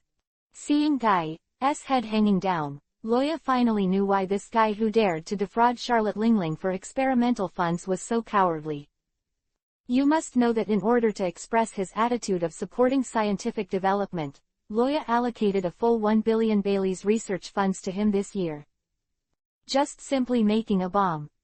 This is the kind of funds that Geisa has had deals with in the past with Flamingo, Guido and other big figures, and it can only be obtained in batches within a year. But how long has it been? It's less than 3 months to be full, right? Just gone. Geisa. Yes. I don't think you have the talent for this. Why don't you study Ulysses and change your major? Guy. But even though he said that, Loya also knows that it is really difficult for a strong man to let Geisa, a weapon research madman, change the structure of the mechanism. But directly reallocating him a fund, Loya also felt it was inappropriate. Since ancient times, regardless of the number of the few, the burden is uneven, and there is no precedent for favoring one over the other. After thinking for a while, Loya asked, let's talk about your good news first. There's been a bit of noise on Ani Road recently. Has his golden mantra been completed? Enel's Arc Proverbs. It took the Divine Soldier team several years to complete when it was in the sky, which is enough to see how much work is involved. Although they spent most of their time collecting and smelting gold, and after coming to Qinghai, both helpers and funds were more abundant than on the empty island, but it is not a short time to complete the transformation of the golden motto at any intersection. What time can accomplish? Especially after Ulysses went to integrate the vampire fruit, the Golden Proverbs studio lacked the biggest main force, and the progress of Proverbs transformation was suddenly slowed down infinitely. Fortunately, the gold is abundant and the fault tolerance rate is high. Anilu completed the transformation little by little along the design drawings left by Ulysses. Yes, Lord Anilu is picking a time with Lord Simon, and is about to set off for the infinite continent. I want to invite you to participate in the sailing ceremony. As a person with the ability of the natural thunder fruit, Analu has already proved his strength with his strength, and Guy saw naturally dare not neglect. And Simon, as Loya's confidant and Turtle Island's general staff, has a lofty position and has gained a lot of awe. But why is Simon going too? Does he have nothing to do? Loya looked confused. No wonder he had to deal with a lot of official business recently. He thought it was his own reason. Now it seems that this is purely Simon being lazy. I don't know much about this either. Guy replied honestly. Since I heard that there are ruins on the Infinite Land, Sir Simon has been very concerned. Well, Simon will take care of the ruins. Just kidding. Thinking about Robin secretly packing his bags a few days ago, Loya has a mind. It's time to go out with her for a while. My fiancé is really incompetent. After thinking about it, Loya said to Guy, don't you want experimental funds? Come, let me tell you something. Please do as you please. Guy's eyes lit up, and he hurried up. After the two muttered a few words, Guy patted Loya's chest to assure him, and then ran out. A day later, something big happened in Turtle Island. That goddamn tortoise son, Lao Tzu's golden motto. Analu's screams echoed on the quiet and peaceful Turtle Island, arousing countless birds. The voice was mournful and sad, and vaguely had the style of a generation of high-pitched artists. A certain blonde man who was bribed rolled over and got up from the bed, and shouted directly to the person outside the window, what happened? Gold. Nilu saw the head sticking out from the wooden small building, and his face was full of grief and anger. The gold was stolen. Simon. Meow meow. Chapter 690 Dangerous Outer Space. Remember, right pointing arrow, in 1 second to provide you with wonderful novel reading. This is no ordinary thief. Standing in front of the golden motto, Simon touched his chin and said firmly. Bullshit. Robin rolled his eyes at him and pointed to the golden mantra. Have you ever seen a thief steal gold piece by piece? What, does he know which part of the gold has the highest purity? Yes, the gold on the gold motto was not only stolen, it was stolen very artistically. Here, a circle is missing from the center of the deck. Over there, a triangle is missing on the left side of the abdomen. On the top of the cabin, a 1-2 gold statue made by Analu according to his own shape. Hey, the hand is gone. A good golden motto, directly from a luxury high-end atmosphere, into an abstract art that combines crop circles and Venus. The most abominable thing is that the 8 golden balls that conduct electricity in the power room inside the deck were screwed away by someone. That thing is not easy to make. There are strict requirements for accuracy, and the slightest gap will cause the current output to be unstable, resulting in disasters, ship destruction. Not necessarily death. For his own golden motto, these 8 pieces were made by Analu begging Ulysses. Being so troubled by thieves, the current golden motto, not to mention flying to the infinite land, even navigating the sea will sink in seconds. Catch the culprit, it is inevitable. But who the hell did it? The 3 of them couldn't help being silent, holding their chins like a schoolboy of death. Since the establishment of the Golden Proverbs studio, gold has never been stolen.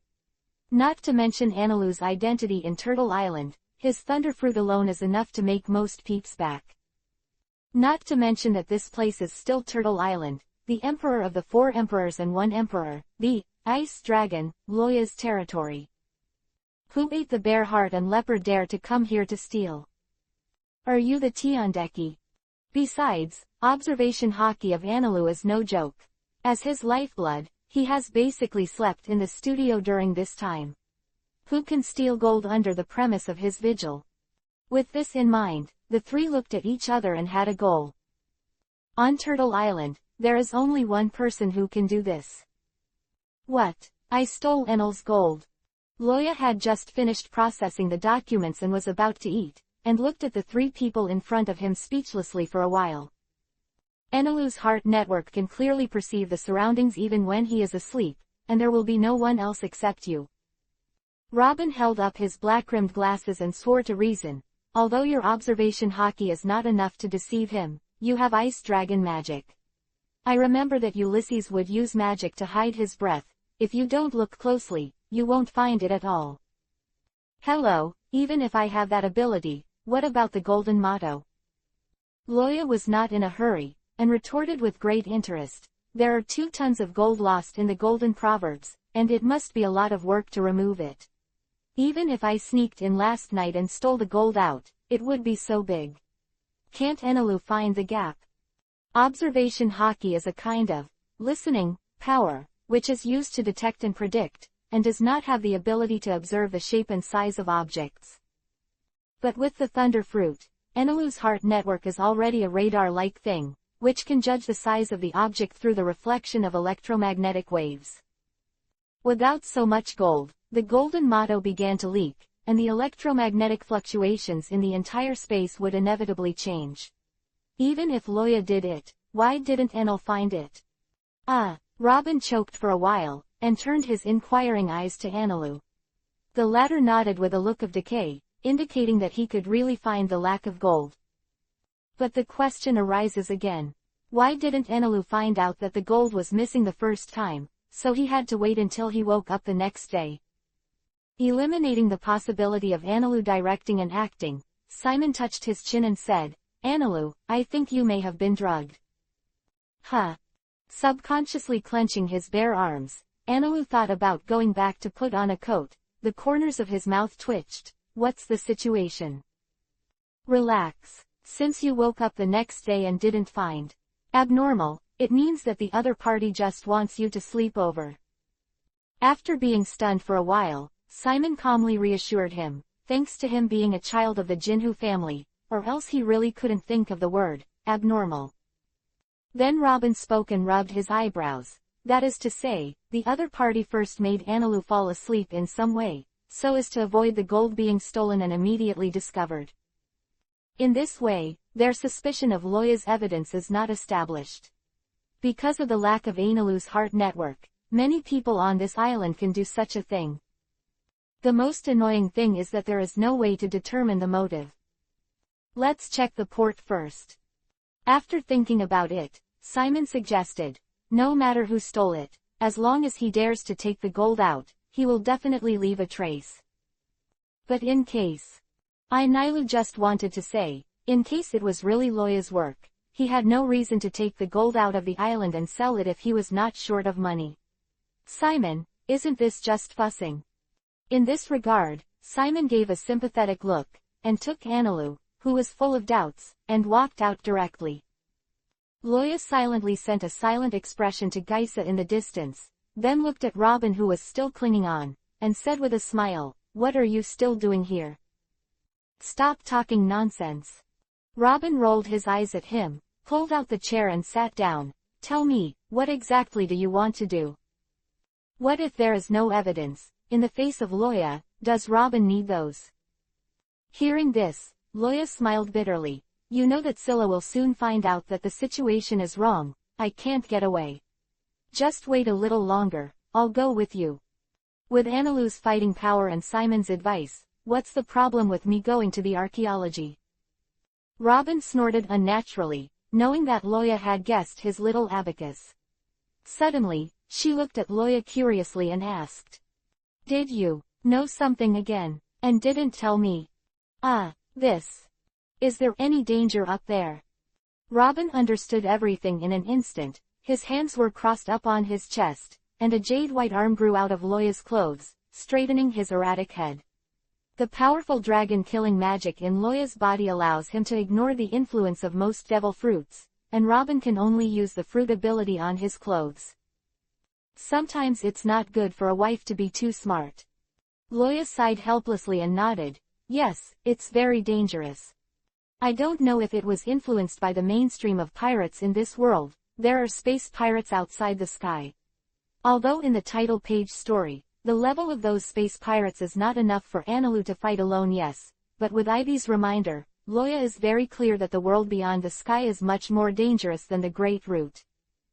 If you have to find a comparison, then the position of this world is equivalent to the current, weakest sea, and the East China Sea. This involves the mystery between dreams and the connection between illusions and dreams, and is not simply something derived from the world of One Piece. So Loya is very worried. In case Robin is in danger there, Anilu alone can't protect her. Old Iron. Still looking for a free update of Gashin Wangwan. Baidu Direct Search. TV, to watch for free, no problem. TV. Chapter 691. Please come to the door. Continue 3 shifts tomorrow. Remember, right pointing arrow, in 1 second to provide you with wonderful novel reading. Is it that dangerous? Although Loya's expression didn't seem to be fake, Robin was still suspicious. But she also knew that if something really happened to her, the most sad person would be Loya.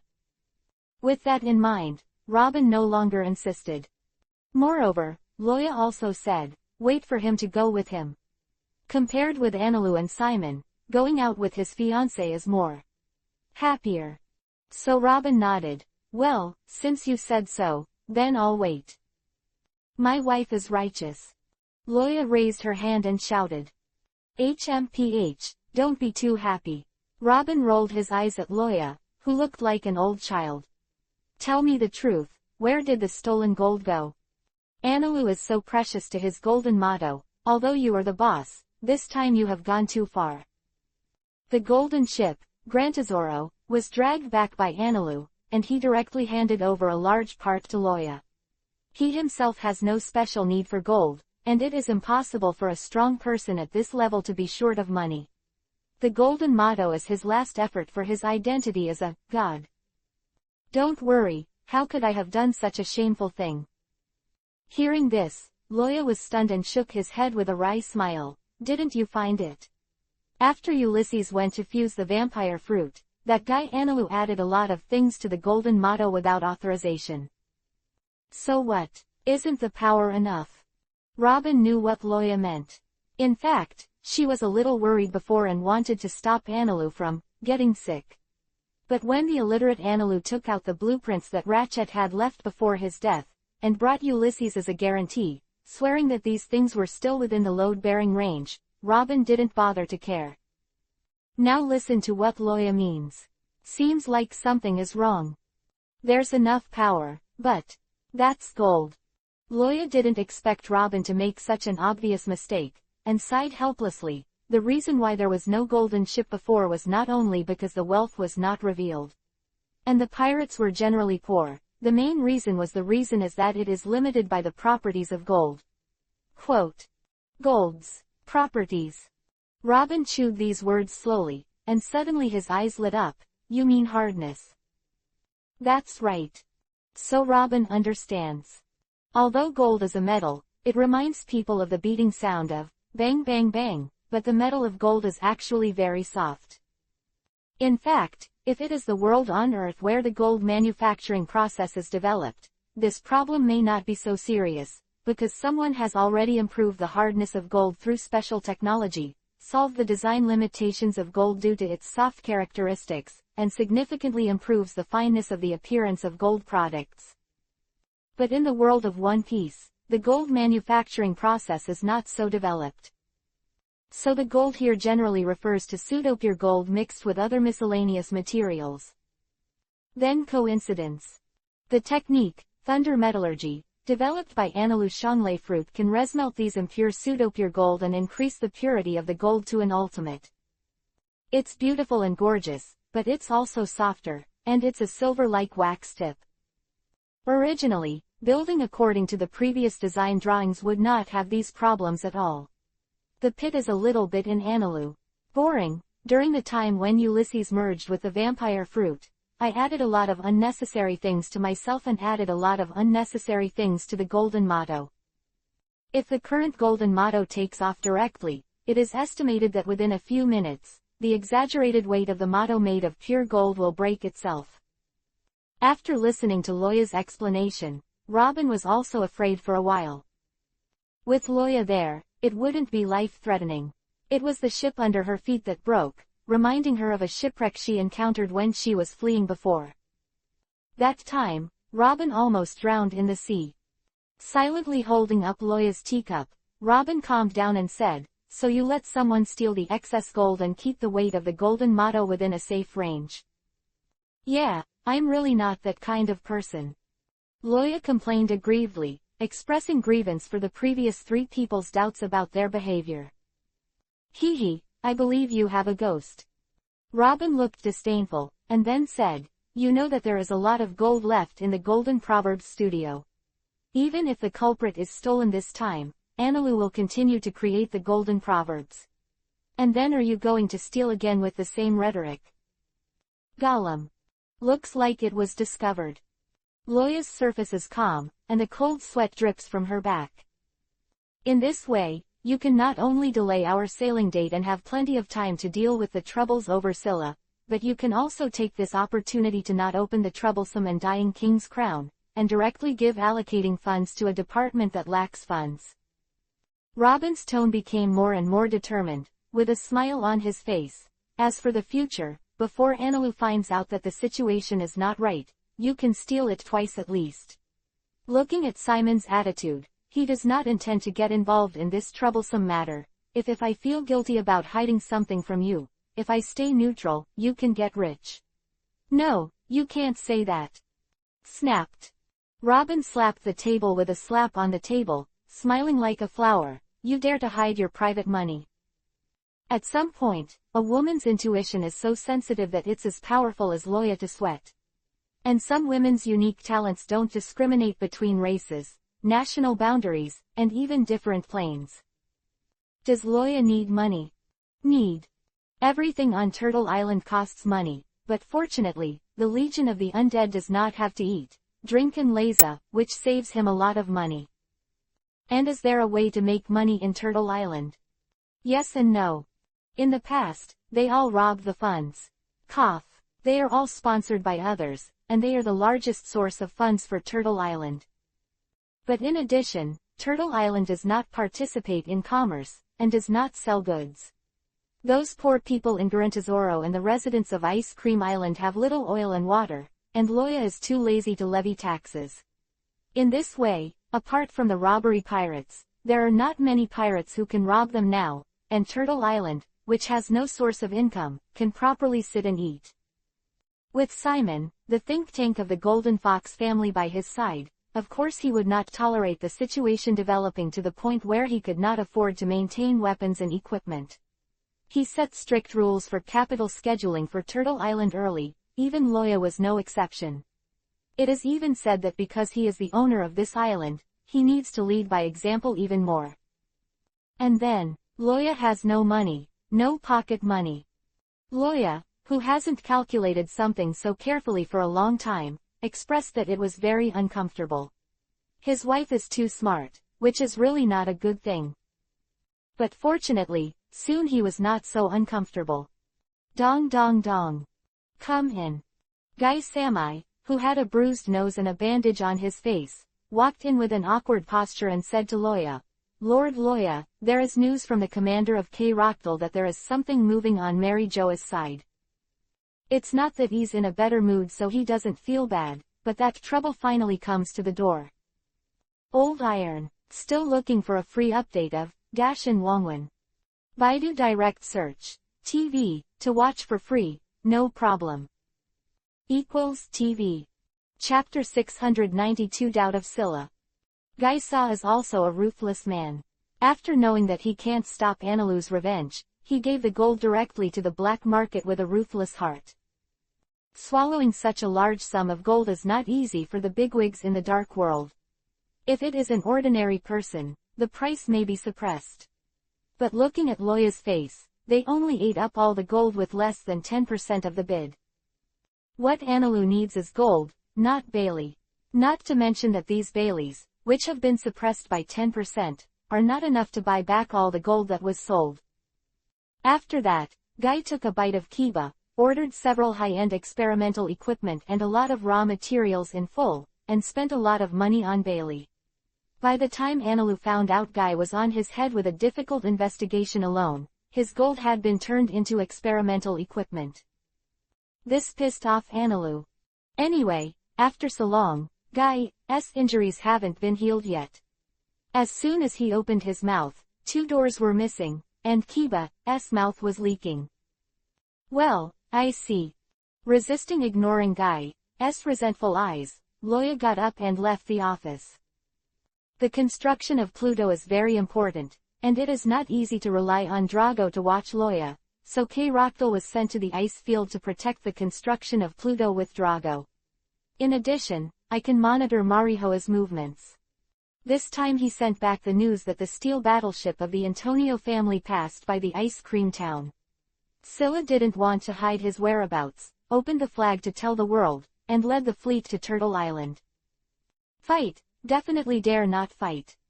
And Shinluo had a guess in his heart that Vegapunk might not have been hidden by Loya, and it was very likely that he had escaped from Turtle Island. Prepare the fleet, he sent out to hunt down Vegapunk. Turtle Island, South Shore Port. A row of tall steel warships lie on the sea, mighty and magnificent. However, compared with the surrounding dragon ship fleets, these steel warships are like sheep that have fallen into the wolf's den, and each one is shivering in a ship-girl version. JPG. Shinluo didn't come to Xingxi to ask for guilt. Loya's strength was there. He didn't have the confidence and couldn't afford the price. He came in person this time to make a statement. After the two sides met, they came to the castle hall. This was the first time Scylla had landed on Turtle Island. From the moment he landed on the island, the well-made cannon kept his brows from falling apart, and the military quality of the Undead Legion made his expression even more solemn. Even if you don't count Loa, the undead army is strong, and Scylla has long known this. But only those who have really been here will understand why the pirates regard the Legion of the Undead as a level 1 existence of natural disasters.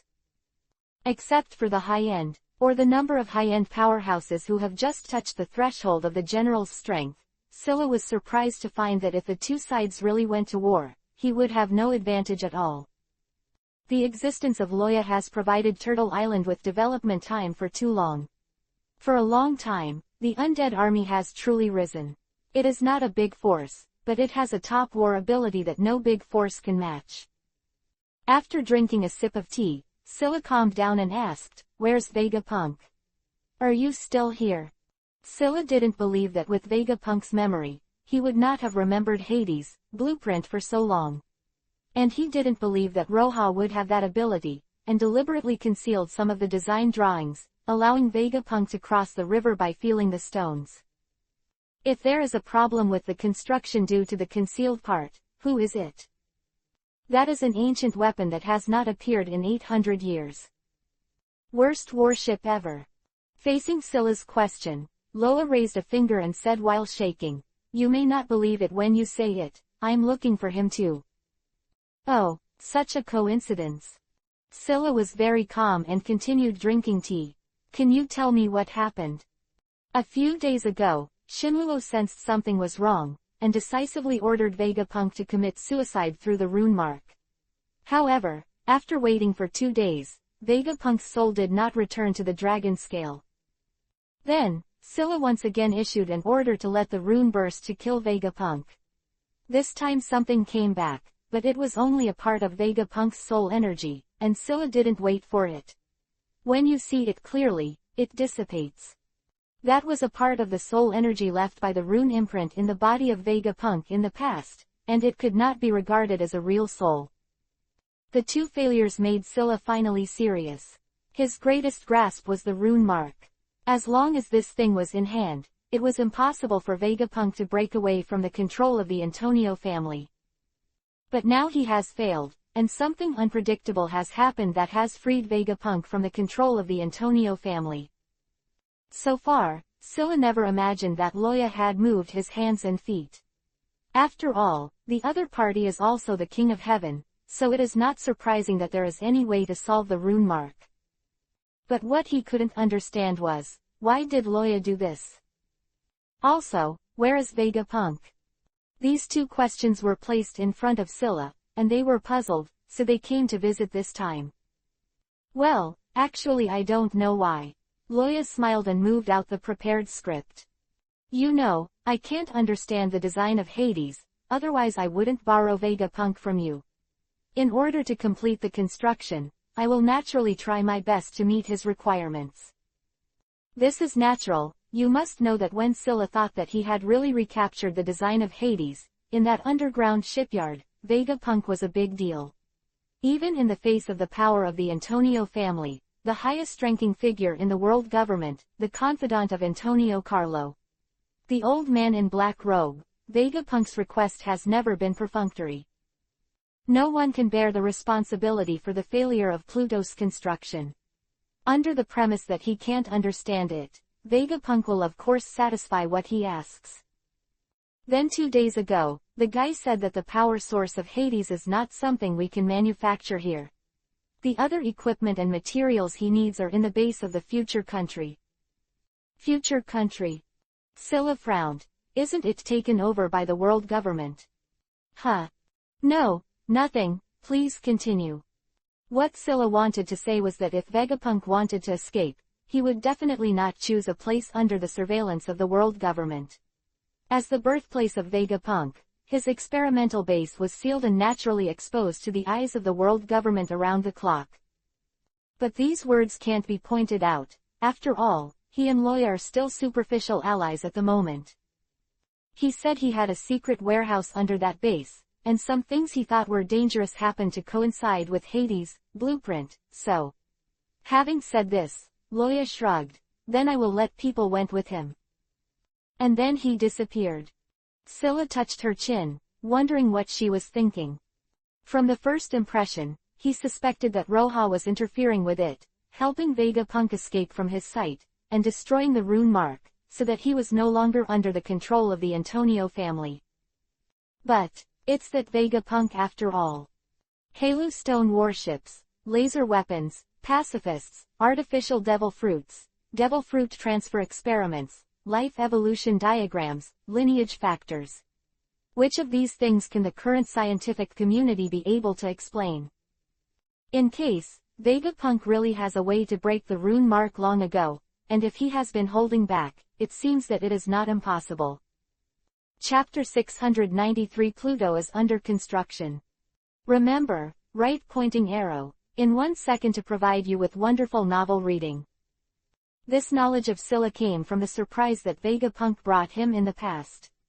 The scientific level that was ahead of the world for a full 500 years was an ability recognized by the world. No one knows whether a genius like Vegapunk can do such a thing, but even Scylla cannot deny that it is not impossible. After thinking about it, Shinluo said, "No matter what, I think the most important thing at the moment is to find him first. The world government will issue a wanted notice for him, and at the same time, I hope that Mr. Roja's undead army can help pay attention. Take a look at what's going on outside. Of course, I won't bother you in vain, and I'll send you the reward immediately after I go back." After a pause, Shinluo pointedly said, "After all, the King of Heaven is out of control, and without Hades, the outcome of this war is really hard to say. For the sake of world peace, Vegapunk must come back." Scylla's original intention was to test Loya, and from a slight change in a person's expression, Scylla could read what he was thinking. In CP0, an espionage organization that trains spies, these things must be learned by everyone, and Scylla is a good player in this regard. But who knew that Roja shook his head with a righteous face? "No, how can I still ask for payment? For the sake of world peace, this is my due responsibility. And you lent me Vegapunk to build Hades without asking for any payment. I can't hold this face." That righteous and AWE-inspiring look, if it wasn't for Loya's past experience, it is estimated that Scylla would have believed it. But now, "Sheila, I believe you are a ghost." But that's fine, all Scylla needs is a first mover. After all, what he proposed was that he needed the help of the undead army. Once Vegapunk was really found, Roja would have no excuse to stop him from arresting unless he turned his face directly. While he was relieved, Shinluo was also pondering, if it was really Loa who did it, what was his confidence? Can he be sure? Even with the background of the world government, he can't catch a scientist. It's still possible to change to the 4 emperors, but Vegapunk. Half an hour later, Scylla, who had simply had a meal, hurriedly set foot on the steel warship. The cleaning work on Marijoya's side has just been completed. This time it is purely an infighting of the Antonio family. Under Loya's suggestion, the dragon boat fleet slowly dissipated, as if he was not the one who showed off his muscles before. Watching the steel battleship leave, Loya took out the phone bug and called Drago. I heard that Sheila ran to your place. What happened? Doubt and guess. Look at his expression, he won't directly open the seal and lift the table without playing. Loya smiled. Let your people pay attention. Who dares to have any abnormality during this time? K-Rochdal is really good at it. Murderer. It's not that Loya is targeting Dorag, but that the anti-world government allies have a great cause, and they are all living people. They are not as loyal as the undead, and they must be guarded against. In a corner of the edge of the ice field, a huge ice cave base was opened below the sea level. Dorag was sitting in an office, squinting his eyes when he heard the words, I see. Don't wait, he does it, and I'll fix it myself. Preferably no problems at all. In the phone bug, Loya added again, and then hung up the phone. Not annoyed, Drago buttoned the phone receiver, put his hands in front of his mouth and breathed a sigh of relief. In this stage of imminent success, I hope there will be no problems. Outside the floor-to-ceiling windows in front of him, is a huge underground dock. Hundreds of boatmen and researchers are busy inside, and at first glance, everyone looks like an ant in an ant nest. One by one undead soldiers were deployed in every corner. There was no birth, old age, sickness and death, and lost all enjoyment. As time passed, these guys became less and less human.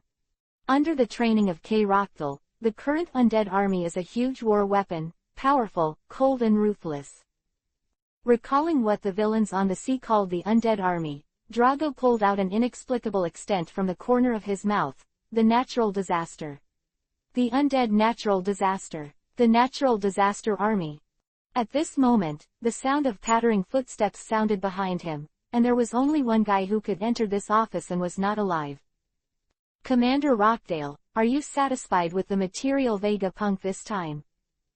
The person who came was K-Rochdal, and the rest of the undead gradually lost their expressions, like icy machines, but as a Death Knight, K-Rochdal still had the smile on his face that he only had when he was alive. Biting a cigar that could not be smoked at all, the big back with the stitched scar leaned back slightly, and K-Rochdal replied indifferently, it's just on the edge of passing, but he said it's not a big problem. How about you? How's the hull done? K-Rochdal said that he came here to help guard, but rather to monitor Drago. After all, the two sides are just a cooperative relationship, and Luoya doesn't want to see the day when Drago Shilezi. Vegapunk also understood this, and it happened that the internal machinery and the external structure could be built separately on the Hades design, so they gave them the two things separately. Rockdal is responsible for the escort and in charge of the internal mechanical construction, while Drago is responsible for mobilizing manpower and resources, and managing the manufacture of the Pluto hull. This seemingly superfluous move has inadvertently resolved some of the rigid atmosphere. Who said that scientists have low emotional intelligence? Vegapunk is not only high in IQ, but also in emotional intelligence. For this question, Dorag smiled slightly, pointed to the dock and said, with the new smelting technology derived from Vegapunk and the high-precision machine tools provided by Turtle Island, it is estimated that it will be almost half a month. Oh, so fast. You don't want speed and quality. Having said that, K-Rochdal still curiously walked to the window and looked down. In the center of the cave, a huge black battleship was slowly taking shape. Unlike the pirate ships that are often seen in the sea, the size of this battleship is undoubtedly flatter.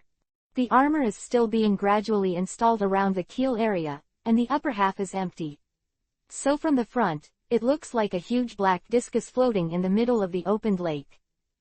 But even so, that hideous and domineering appearance can also be seen as Madara.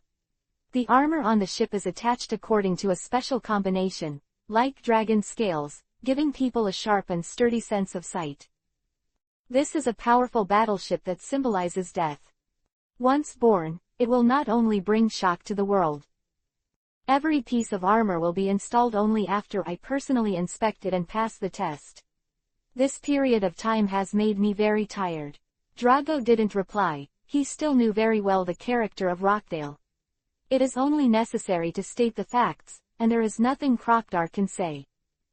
This is indeed the case. Looking at the prototype of the ancient weapon that he had been searching for when he was alive, Rockdale did not speak, nodded and turned to leave. Just then, there was a knock on the door. Lord Dorag, Commander Crocdar, Mr. Bergapunk is looking for you. Old Iron, still looking for a free update of in Wongwon. Baidu Direct Search, TV, to watch for free, no problem. TV. Chapter 694 The Truth About Hades, Blueprints. Remember, right pointing arrow, in 1 second to provide you with wonderful novel reading. Is there a problem? Coming to a relatively small cave, Rockdal asked first. On the workbench in front, Vegapunk with a chicken coop hairstyle did not speak. The two looked at each other, helplessly looking for a place to sit down. This is what Vegapunk looks like once he enters the working state. Before he completes the work at hand, unless you use force, don't expect him to take care of you. After waiting for a few minutes, Vegapunk finally put down the pen and stood up straight and stretched. You guys are here, I have a major discovery. While saying this, Vegapunk pulled out a Yuhi-colored ball from Kabuto, threw it into his mouth, chewed it, and swallowed it. This is a kind of refreshment developed by Geisa to refresh the mind, eliminate fatigue and supplement energy, and was named as military food pill by Loya. Vegapunk passed out on the 3rd day of work because he was so engaged that he forgot that his body was not as strong as the monsters in front of him. Because of the coma, the work progress has been dropped by a lot. Later, with this, Vegapunk's work efficiency improved a lot. Eating 1 is refreshing, eating 2 will never get tired, eating 3. Go home and sleep. Yes, you can only take up to 3 pills at a time, and the accumulated effects of the first 2 pills will explode 3 hours after the 3rd pill is taken. For Vegapunk, that was definitely not an anesthesia effect he could bear. Of course, if there was any little thought from Guy in it, Loya said he didn't want to know. In order to ensure work efficiency, Vegapunk certainly wants to be in the best condition at all times. This made him eat 1 every time he felt tired, and then went back to work. After eating the 3rd one, he went back to sleep with his head covered, and the next day was full of energy. This kind of thing is more effective than words and deeds. After taking the pills, Vegapunk's tired eyes instantly sobered up. He looked at the two of them and said excitedly, "Guess what I found?" "Don't guess." "Not interested." Vegapunk. "Will you die if you cooperate?" This is a major discovery that is enough to shock the world. The flame that was eagerly waiting to be complimented was thrown out by the 2 salted fish faces.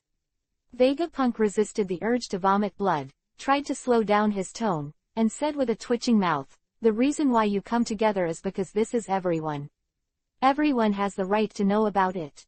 Quote. "Actually. You mean God Horse?" Loya looked confused, holding the phone bug. Ratchet ancestors are likely to have participated in the construction of Hades. Not a possibility, but a certainty. On the other end of the phone bug, Rockdale had already expected Loya's reaction, and the corner of his mouth cracked when he heard that. And Ulysses, his ancestors must have also participated in the construction of Hades. "Okay, let me wisps." Loya sat on the chair and rubbed his temples, feeling that this discovery was a bit scary. Vegapunk's discovery is a bit ingenious. He told Carlo when he was building the upgraded version of the dragon ship that Loya proposed and Ratchet started to design. It is very likely that Pluto was made separately. The people in the 7 waters were responsible for building the main body, and the other part built the turret and internal machinery. Of course this guess is correct. Because Loya's proposal came from a naval warship on Earth. The shells of those warships and the radar artillery systems inside are naturally manufactured by different units, and then assembled to form a variety of powerful warships. At the beginning, Loya didn't understand the relevant knowledge, but only spoke out his thoughts. Ratchet was even more confused, and said with a confused expression, "Are you kidding me?"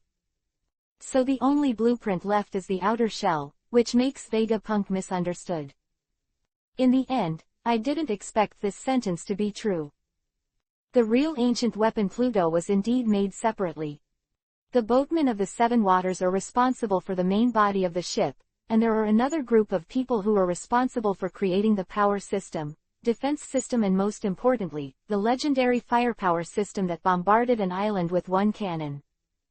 This evidence comes from the fact that Ratchet has a relationship with Tom of the Seven Waters, which has been suspected by Loya many times, so he created this turtle that is very similar to the roar gun on the Straw Hat Sunny. The Island Dragon roar cannon is exactly the same as the Goddess of Death on the Pluto design. And the defense mechanism in the Crown of the King in the deep hinterland of Turtle Island, as well as the last split system built on Turtle Island, the Ulysses school mechanism that Ulysses claims to be, and the Pluto design drawing, Pluto's emergency escape arrangement very similar. Loya certainly doesn't believe it's a coincidence. As has been said before, Ratchet, unlike Vegapunk, is all based on what is practical and can be realized by this era. And that Dragon Roar cannon was created by Ratchet on a whim after seeing Loya pouring magic power into the ice crystals. To say that it is so powerful and complex, at first glance, it is not a product of this era that he designed by himself. The only answer is that Ratchet knew the design of this cannon for a long time, but his pragmatic nature made him give up this thing that could not be realized with the existing technology, and it was not until Loya appeared that he moved it out. In other words, the part of the people who built Hades was the ancestors of Ratchet and Ulysses. At least there were their ancestors. One more thing. In the ice cave base, K-Roctal carefully took out the Fruit of Silence box, opened it and put it in his arms. What's the matter?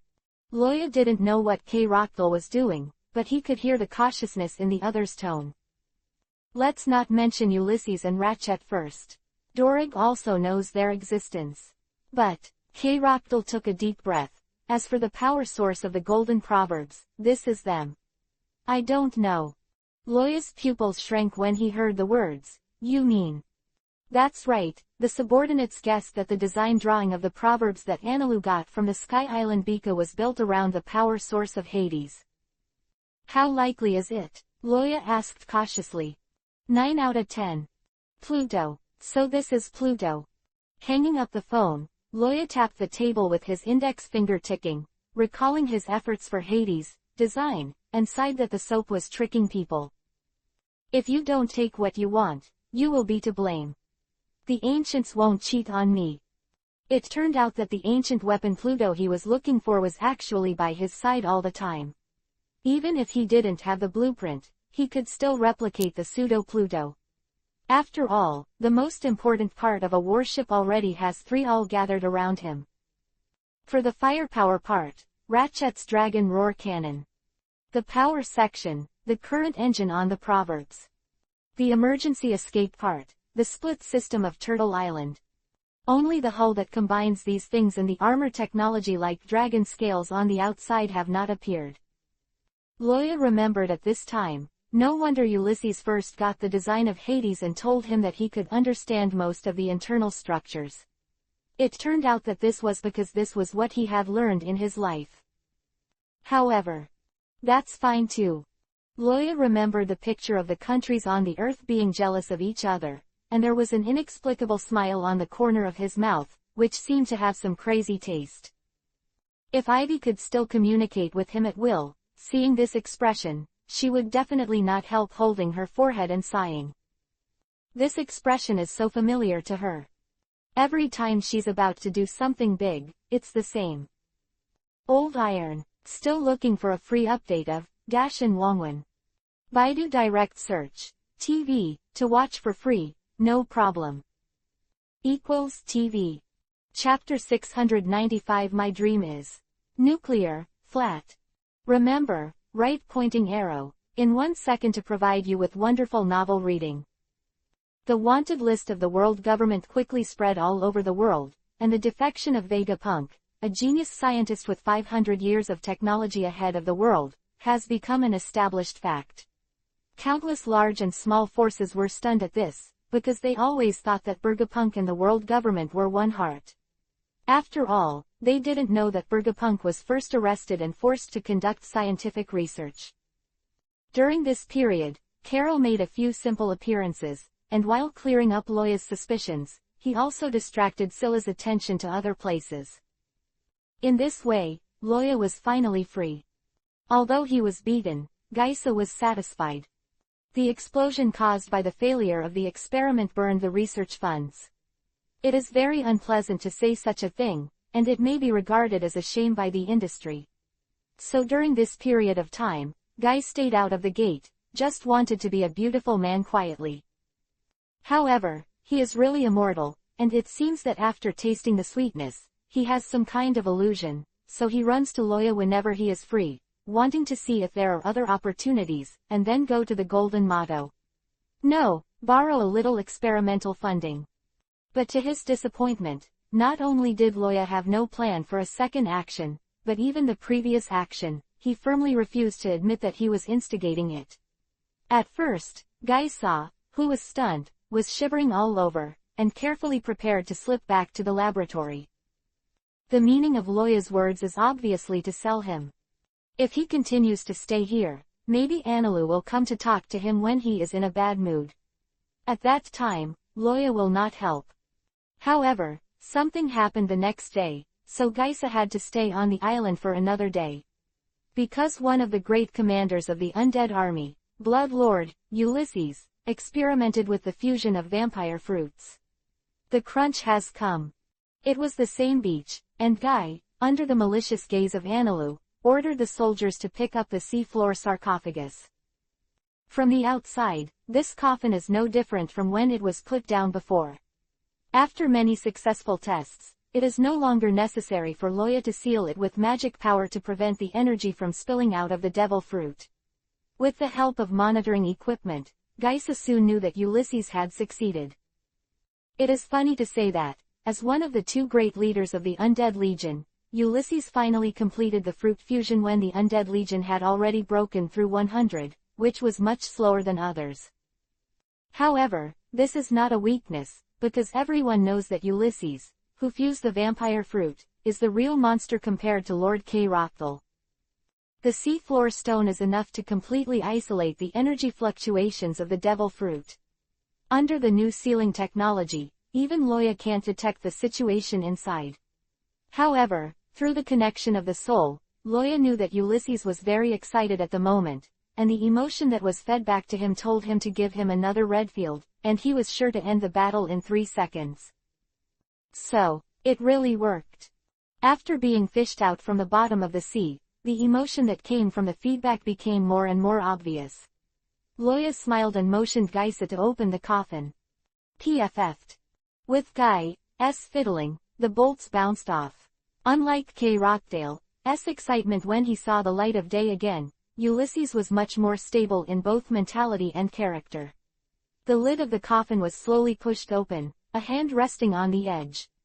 At that moment, a picture that was soaked in darkness and blood appeared in everyone's mind. In the castle under the moonlight, a handsome man with yui hair stood in front of the window, holding a goblet and admiring the bright moonlight. Suddenly, as if feeling something, the man turned his head instantly. But before he could see his face clearly, the overwhelming bats got out from behind the man and blocked his sight. The magic shook, and Loya was the first to break free from the picture. 1 minute in the picture, in reality only 1 second seemed to have passed, and Ulysses' fingers were still on the edge of the coffin, motionless. Seeing this, Loya smiled and said, "Release the illusion for them, is this your new ability?" "Sure enough, is it still far?" Ulysses smiled wryly and slowly sat up from the coffin. With a face that was more than 10 years younger, he was like a son of an aristocratic family. His face was a little less dead, and a little more charming and beautiful. He looked at Loya and shook his head. "I used 10 times the demonic illusion effect specially for you, and it was so easily broken." In this regard, Loya smiled slightly. "Just get used to it. Every guy who has broken through the limit thinks he can fight me.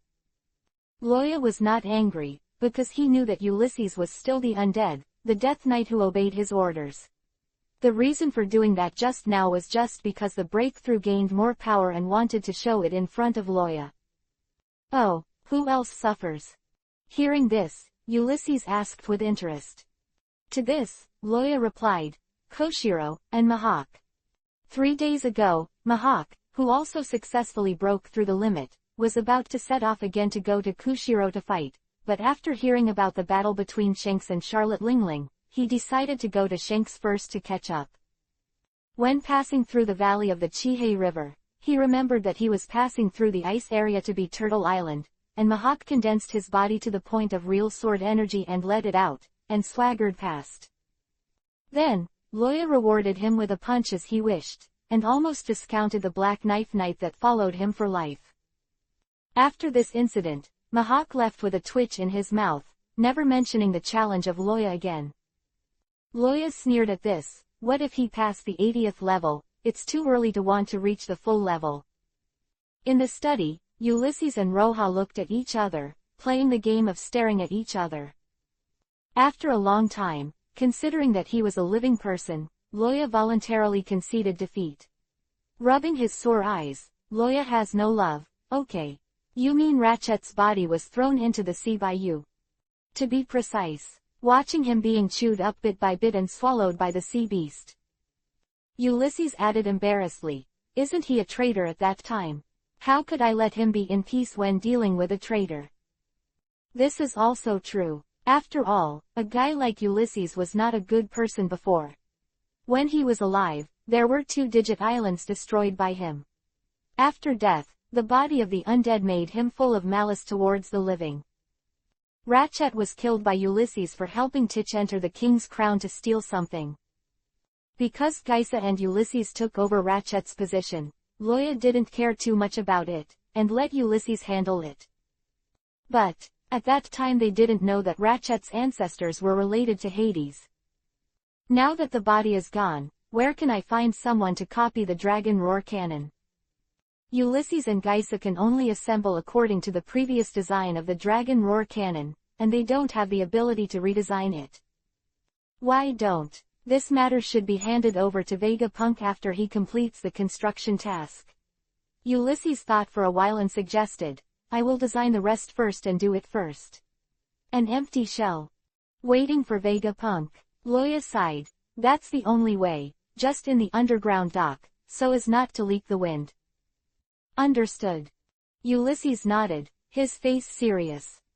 The Dragon Roar cannon was born from the goddess of death, the main gun of the worst battleship, Pluto, in history. Even if it is a shortened version, it is not so easy to copy. Now the Dragon Roar cannon in Turtle Island is 30% less powerful than the Dragon Roar cannon built by Ratchet at the very beginning, and its quality is far inferior. I want to use this defective product to ensure the world's nuclear level. Bah, peace. No doubt a bit taken for granted.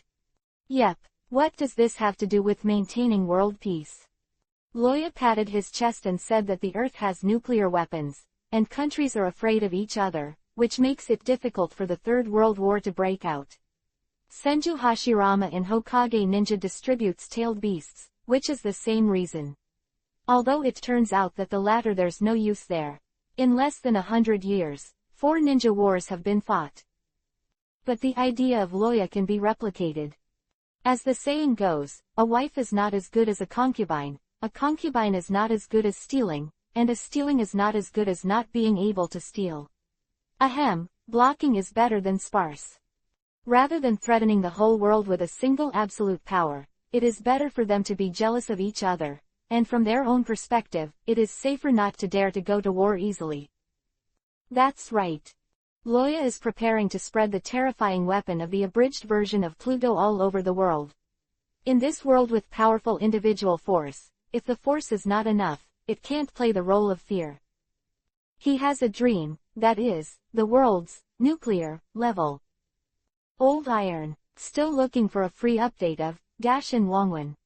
Baidu Direct Search. TV, to watch for free, no problem. TV. Chapter 696. Let's sail the golden proverbs. Goal: infinity. Remember, right pointing arrow, in 1 second to provide you with wonderful novel reading. Without Loya's mischief in Robin's mouth, the construction of the golden motto is finally back on track.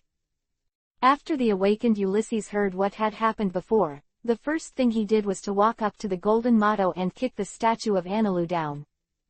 Either keep the statue and use other materials to create the main body. Either dismantle the statue and continue to keep the golden main body. Ulysses left this sentence to Anilu. Anilu's personal wish is to change the material, and then brush a thick layer of gold powder on the outside. But as the dignity of God told him to disguise gold with wood painted with gold paint, when he was discovered, Anilu couldn't afford to lose that person, and he had to cut himself in minutes. As a result, the golden proverbs finally became tidy, and various Anilu's personal hobbies were left behind. This made Simon and Robin, who were preparing to go together, also relieved, because they really couldn't stand Anilu's narcissistic behavior. As soon as I think of stepping on the deck, I can see a solid gold statue of a man with long ears in a turban. The walls are engraved with a series of middle and second lines such as, God, Supreme, the Kingdom of Thunder, etc. This kind of mental pollution. Tisk. The morning breeze in early summer is pleasantly warm and the humidity is just right. Neither as hot as noon, nor as dry as dusk. It was a good time to set sail. Today is a good day. The aboriginal people of Gurintazoro gathered at the periphery of the Golden Proverbs studio, curiously probing their brains. It was Anilu who brought them back at the beginning. Although Loya was the master here, Anilu was undoubtedly more in awe of them. The battle between Anilu and the Golden Emperor left them a deep impression that day. Even if they knew that Loya was stronger, they had been suffering from not having a clear impression. Anilu's Golden Proverbs construction plan did not use them as coolies, which made the residents who had planned to continue serving as slaves very grateful, thinking that Anilu was merciful. However, what they didn't know was that Anilu didn't let them join the construction of the Golden Proverbs simply because he couldn't trust these living people. As for Anilu Mercy, Weber said, hee. There are many candidates for this voyage, but in the end only 4 can truly board the Golden Motto. Ulysses was very interested in the infinite land in the intersection of Aini, that is, the moon of this world, but after Loya left, Turtle Island needed a qualified and powerful commander to guard, and was forced to stay on Turtle Island. The rest also had to stay on the island regretfully because of their own tasks. Therefore, only Anilu, who is the master, Simon, who also serves as an escort counselor, Robin, who is curious about the lunar ruins, and Weber, who was kicked up by Loya. Weber and Anilu are both Sky Island natives, and they are also the descendants of the lunar people who came from outside the sky. Since Anilu wants to return to his roots, Weber is also indispensable. Laki and Aisha have been practicing on the sea all the time, and they only come back once every 6 months. They will undoubtedly miss this trip. Well, why not Loya? He is dizzy with transportation. This pain will accompany him until he returns to Fairy Tale World to return the Dragon Slayer inheritance to Fairy Tale Mirage. But he still wants to go, it's just another way. Under the watchful eyes of the onlookers, Loya stretched his wings on his back and rushed towards the sky.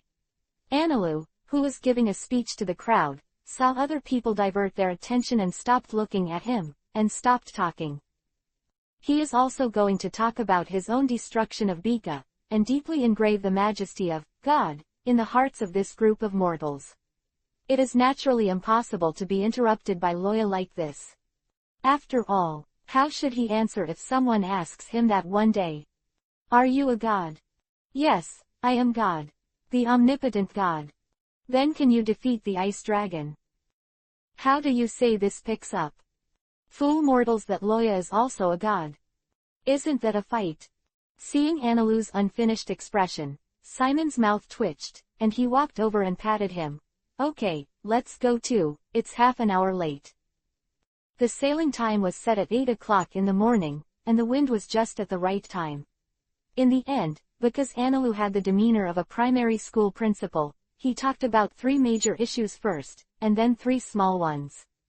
After an abrupt delay of an hour and a half, he still looked like he was still unfinished. "Hey, I still have a lot to say." Annalou sighed and walked to the power room with a face full of unwillingness. Not only because of Simon, but also because Robin had already turned an eyebrow at him. Before he could beat Loya, he would not dare to provoke Luo. Bing! Zizi! As the electricity was charged, the sails of the Golden Motto were swung open. The propellers installed around began to rotate, and the strong wind blew the stones out. With the help of the propeller and the windswept shell, the huge body of the Golden Motto finally left the ground in the spotlight. It flew higher and higher, and those on the ground soon saw only a shadow, gleaming in the sunlight. Ha ha ha ha ha, infinity, here I come. In the empty sky, only Annalou's exaggerated laughter and the whistling wind were left. After confirming that the golden proverbs really flew, there was an uproar from the stunned onlookers. Things that can fly are not uncommon, but have you ever seen a ship that can fly? This is not the ability of the devil fruit to fly the ship, but the power of technology. The first ship in the One Piece world that can fly without the ability of a devil fruit appeared today. As witnesses, they will be forever remembered by history.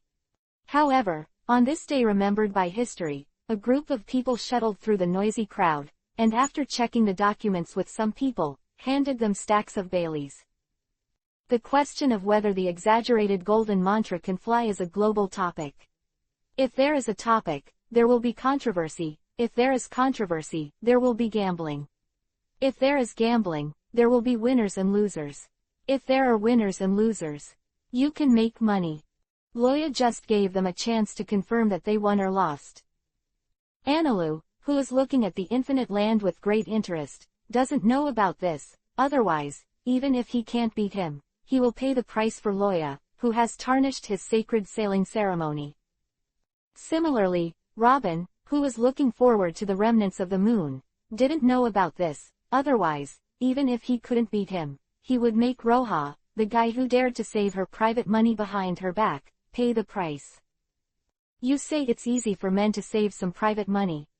After Loya left, the first person to receive the news was the countless large and small forces on the sea. They didn't want to do something to Turtle Island after Loya left.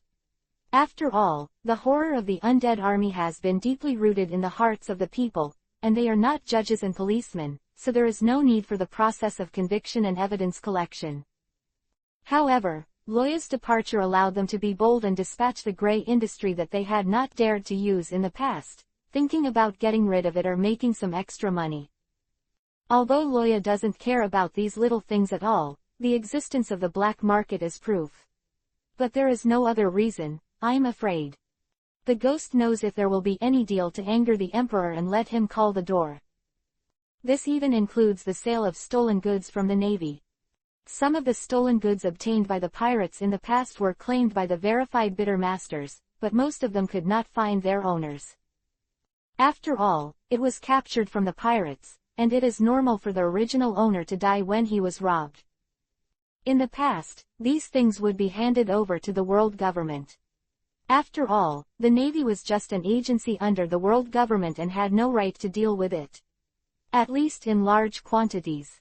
Later, the Navy separated from the world government and formed its own line, so there is no reason to hand over these things. Since the accumulation of these things, the number can be said to be huge. This time when Loya left, Aokiji decisively issued an order, asking the 3 generals to take things separately and sell them to all corners of the world. Fujitora originally wanted to refuse righteously, but was bought by Aokiji with a special approval letter that allowed him to gamble on his flagship. Like Annalou, if Loya knew what happened after he left, he wouldn't know whether to be bitter or laugh. Old Iron, still looking for a free update of Gashin Wangwan. Baidu Direct Search. TV, to watch for free, no problem. TV. Chapter 697 Moon, Mirage Crystal Wall. When reading the title page story in the previous life, Loya was also curious about the outer space of the One Piece world, but thinking of the Otsutsuki Hamura family living on the moon in Hokage, Loya was very calm. Maybe Kishimoto and Oda have some magical misunderstanding or romance about the moon. The higher you go, the thinner the air becomes. More than 10,000 meters, ordinary Qinghai people will find it difficult to breathe, and their hands and feet will feel weak. After 20,000 meters, even Loya will feel tight. After 30,000 meters, the environment here is no longer suitable for any creatures to survive. Looking at the familiar Bai in the distance, Loya was a little worried about Robin. When the two of them went to the empty island together, Robin was stunned by him, so he flapped his wings, turned and rushed down. It turned out that Loya thought too much. He had an experience with an empty island, and Robin would have noticed the problem of insufficient oxygen in the high altitude even if he was very nervous. He flapped his wings and floated beside the golden motto, and asked twitchingly at the corner of his mouth, "Why don't you give me one?" "Because we didn't think that was necessary." There was a mischievous smile on Robin's face. This smile was a little deformed under the condition of an oxygen mask, but those eyes revealed Robin's careful thoughts. Behind Robin, Anilu and Simon each had an oxygen mask, and at the moment they were neatly pretending to be blind, pretending to look at the scenery. "Okay, let's show you what real power is." Luoya glanced at her speechlessly, then snorted and dropped a sentence, "I'll go ahead and explore the way." And flew higher and higher. The speed of golden proverbs cannot be compared with that of Loya. When they penetrated the clouds and saw the boundless white sea with their own eyes, Loya had disappeared.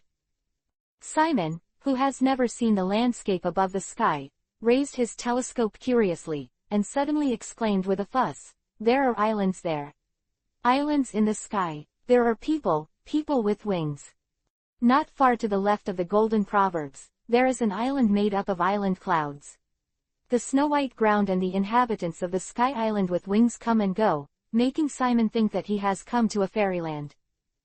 Glancing in that direction, Anilu folded his arms in front of his chest and said, "That's 7, one of the empty islands, what's the fuss about?" The empty island is very mysterious to Qinghai people, and it is impossible to even determine whether it exists or not. The main reason is that the distance is too far. The sky island with the lowest height is at least 5,000 meters above sea level, which isolates the two sides forever and basically eliminates the possibility of communication. But for the air islanders, the rest of the air islands are just like the ordinary islands on the Great Route, and the two sides have long been connected. Anilu was able to find the route from Bika to Angel Island, and naturally knew certain information about the other islands. Simon. But it's not Simon's style to be looked down upon by idiots like Anilu. He tidied up his clothes and glanced at Anilu. "I heard that your eyes almost popped out when you saw Gaia Island." "Oh yes, after all you haven't seen Bath that big then." Bath is dirt, something the Sky Islanders regard as a relic. Anilu's old face Yuhi. "Do you want to fight, bastard?" "Oh, interesting." Kaka. After the collision while crackling, Simon who has been more than a rock armor seafloor. Ho afraid of Ho. In this situation, it was impossible to fight, and Anilu cast a, "You wait for me," look at Weber who had just walked out of the cabin, and sat back in the latter's dazed expression. The suit of armor was familiar to him. It was the one that War Ghost Weber had used before. It can be turned from a test product to a mass-produced product, Weber. And Anilu Gong must have.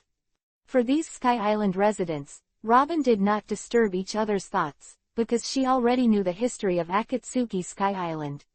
These surviving lunar remnants may have valuable historical information, but that is all the history after they came to the empty island, and it cannot be compared with the original remnants on the moon.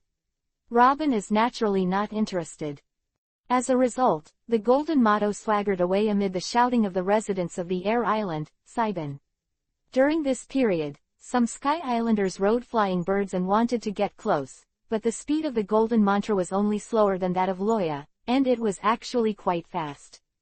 After these birds chased for a long time, they had to choose to go back unwillingly. From above 20,000 meters, the world completely quieted down. Looking around, what appeared in front of them was a picture of light and darkness intertwined. The arc-shaped planet and the starry sky meet in an arc, and the white cloud and the dark starry sky have a sharp color contrast. Even the wind in the ears became very weak, because the air density here is really too low and too low. The only sound that everyone can hear is their own breathing behind the oxygen mask. It's so beautiful. The four of them thought so involuntarily. Ziz. Can you hear me? Ziz. Hey. Suddenly, Robin's earphones came from Roha's call, which was to keep in touch with Roha and let Guy fiddle with it, even in outer space with strong interference. Awakened by the sound, Robin quickly replied, "Can I hear? What's the matter? You guys are leaving soon. ZZ. Forget it. Remember. Fasten yourselves." The intermittent voice gave Robin an ominous premonition. She looked up and saw that Loya had changed into a giant dragon, quietly floating above their heads. What is this doing? The four of them were a little confused. If it weren't for the huge golden vertical pupils still turning after Loya's dragon transformation, it would be like a dead corpse. But even at a loss, they still followed Loya's instructions and found something to fix themselves on the deck. Just when they were nervous about the unknown situation that was about to happen next, they suddenly found themselves floating. Yes, gone. All the weight seemed to disappear, and the apple juice dripping from the corner of Analu's mouth shrank into a water ball in front of his eyes, and floated with him. "Weber, turn on the blower. Hit me." As the distance approached, Loya's voice rang in the ears of the four. Weber was stunned for a moment, then struggled hard in midair, trying to get closer to the control room. But the dog planing, breaststroke, and seaweed dance were all danced by him, but he was still shaking in place, and the distance did not change at all. "Is the cloud shell on your feet a decoration? Forget me." Or Robin couldn't stand it anymore, closed his eyes and crossed his hands to use the flower fruit ability. In the control room, Robin adjusted the direction by relying on the eyes that grew out of his palm, and then asked strangely, "Then what? Did you hit it directly?" "Yes, pay attention to only open one, just adjust the direction of travel." In this weird weightless space, Roha dare not let the golden motto rush over at full speed. With a nod, Robin tapped a 1 on the switch for the number of bells to activate, then pushed the lever. Puff. Puff. Puff. The exhaust shell gently spewed a stream of air, which adjusted the course of the golden motto that had changed a bit. Then he aimed at the corpse dragon and rammed straight into it. Snapped. Loya clasped his claws on the deck as the golden motto approached, while shouting, "Right now, full speed ahead." Understood. Robin pressed the red-colored button this time, and turned off the power without thinking. The next moment, the golden motto made an overwhelmed click and quickly flew to the moon not far away. And on its back, I felt like I was about to vomit Loya and kept turning the Byakugan. Finally. Boom. A giant dragon rolled on the moon and collapsed several sand dunes. Even from the world of One Piece, the long dent can be clearly seen. The power of feeling returned to the body, and Loya lifted the dragon and stood up. Looking at the partition between the outer layer of the moon and the planet One Piece, I swayed with lingering fears. This is the Mirage Crystal Wall. What a terrifying thing. Chapter 698 Space Pirate. It wasn't that Loya deliberately wanted dragon transformation to stay before, but after he broke through the illusion crystal wall, he no longer had the extra strength to control himself. The illusion crystal wall is a partition area established by Illusion Nightmare in the illusion realm. The purpose is to divide two or more different areas to avoid communication between the two parties, which is somewhat similar to the mortal world and the immortal world in the immortal world. Of course, this has nothing to do with the dream world and the gate of the fantasy world. It is a partition limited to the fantasy world itself. Since it is a partition, forcible entry is bound to pay a price, and it is accompanied by a very deadly threat. The fantasy crystal wall in the world of One Piece, the danger is weightlessness and deceleration. The crystal wall of the One Piece world is set like this. If you penetrate the crystal wall and come to the partition area, all previous accelerations will be cancelled, and here, there is no air and no gravity. If someone enters by accident, he will be suffocated to death or starved to death bit by bit for endless time. In the original book, Anilu was able to successfully land on the moon by a coincidence. After the airflow stored in the exhaust shell was released, it gave Proverbs a little impetus, allowing Proverbs to pass through the partition. Otherwise, there would be no later title page story at all, and Anilu would be turned into a mummified corpse, turned into space junk along with his beloved motto. The above information was told to Loya by Ivy after she noticed that someone had broken into the partition area, and the object was limited to the Aborigines in the fantasy realm. As a foreign body, Loya faces greater danger than Robin and others. Here, Mirage can easily detect his difference, and then launch a series of sterilization measures. For example, changing the pressure to make him explode to death, for example, applying gravity to squeeze him into meat patties, for example, offsetting the magic power to him so that he can't escape, etc. This is the redness from the whole world.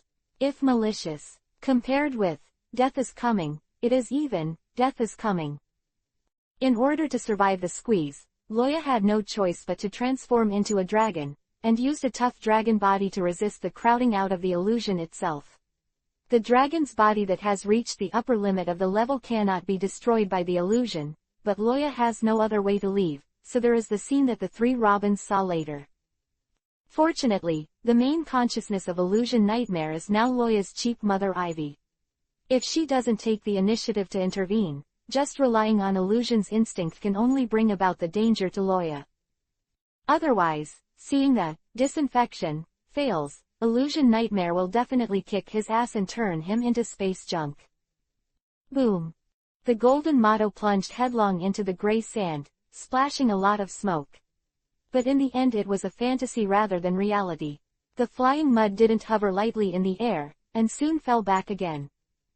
Robin, who was dizzy from the fall, felt that he was being picked up, subconsciously tense for a second, then heaved a long sigh of relief and asked, "Is this the moon?" "Well, that's right, this is the moon." Loya put her down, and without looking at the other three people behind who were smashed into the ground by the overturned golden motto, he reached out and took off the oxygen mask on Robin's face. "This thing can't be used anymore. Didn't you realize that I didn't bring a communicator? This is the truth. The moon in One Piece world is not only the same as the ground in gravity, but even the air is exactly the same." In the face of such unscientific things, what can Loya do? Just be happy. Here is the old thief ate Oda. Standing up from Loya's arms, Robin looked up at the planet surrounded by azure blue, and murmured, "It's really the moon. It's a pity that the environment is not very good. The moon here is no different from the guardian of the earth. There is gray sand everywhere, and there is no sign of life." If the planet above his head was not too familiar, Robin would even think that he had come to a gray-white desert. Then, swish! Robin crossed his hands, and a backpack was thrown from the golden motto. Carrying the backpack on his body, Robin looked around curiously. "Where are the ruins you said? Let's hurry over there." Hearing this, Loya shook his head with a wry smile. "Let's rescue them first. Even if you don't think about them, you still need food and water." Okay, what a hassle. Robin thought about it for a while, and had no choice but to accept the proposal. If you really want to climb out regardless of the three of them, the Halushi body armor and the elementalization of the natural system are enough to ensure that the three of them will not be crushed to death. However, as Loya said, in this place with no signs of life, food and water sources are better prepared in advance. Watching Loya lift the golden motto with one hand and put it on the ground, Robin walked onto the deck and went to the storage room to sort out the things to be used. The three of Anilu climbed out of the big pit one after another, and cast a grumpy look at Loya. At his speed, he could have carried the four together. Just as Loya got goosebumps when the three big men looked at it, suddenly, Anilu's ears moved and said strangely, "Is there anyone else here besides us?" Huh. Luoya was stunned for a moment, then suddenly realized, turned and shouted at Robin who came down from the deck. "Come here, my wife, the ruins will be taken away." What? Upon hearing this, the four of them were very surprised. Someone on the moon didn't say it, but it was also for the relics. What is this scenario? Before he could think about it, Robin jumped directly from the deck, controlled the growth of his arms in midair to form a slide, and slid down the slide gracefully. What are you still doing? Hurry up and go. Just as the group was about to leave, a crackling electric current suddenly burst out from where Anilu was.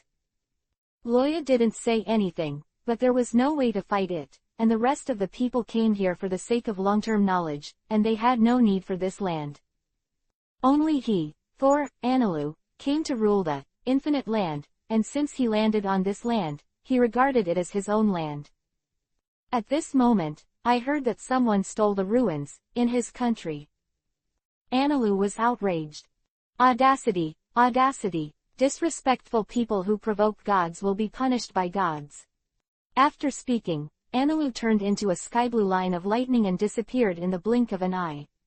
Watching him leave blankly, Simon rubbed his forehead helplessly. This guy's secondary illness. It's hopeless. Okay, let's hurry over too. Loya waved his hand and took Robin to take off. Webb and Simon looked at each other and had to leave the 11 bus and follow.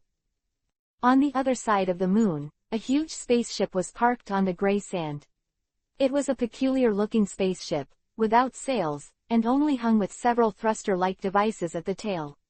On the other side of the spaceship, metal buildings towered above the ground, and huge drills hummed, digging open the ground. It has been a long time since the space pirates found this relic. Because of Loya's relationship, the time of Anilu's landing on the moon was delayed, and it helped them find the relic in disguise. Now is the 3rd month after the ruins were discovered.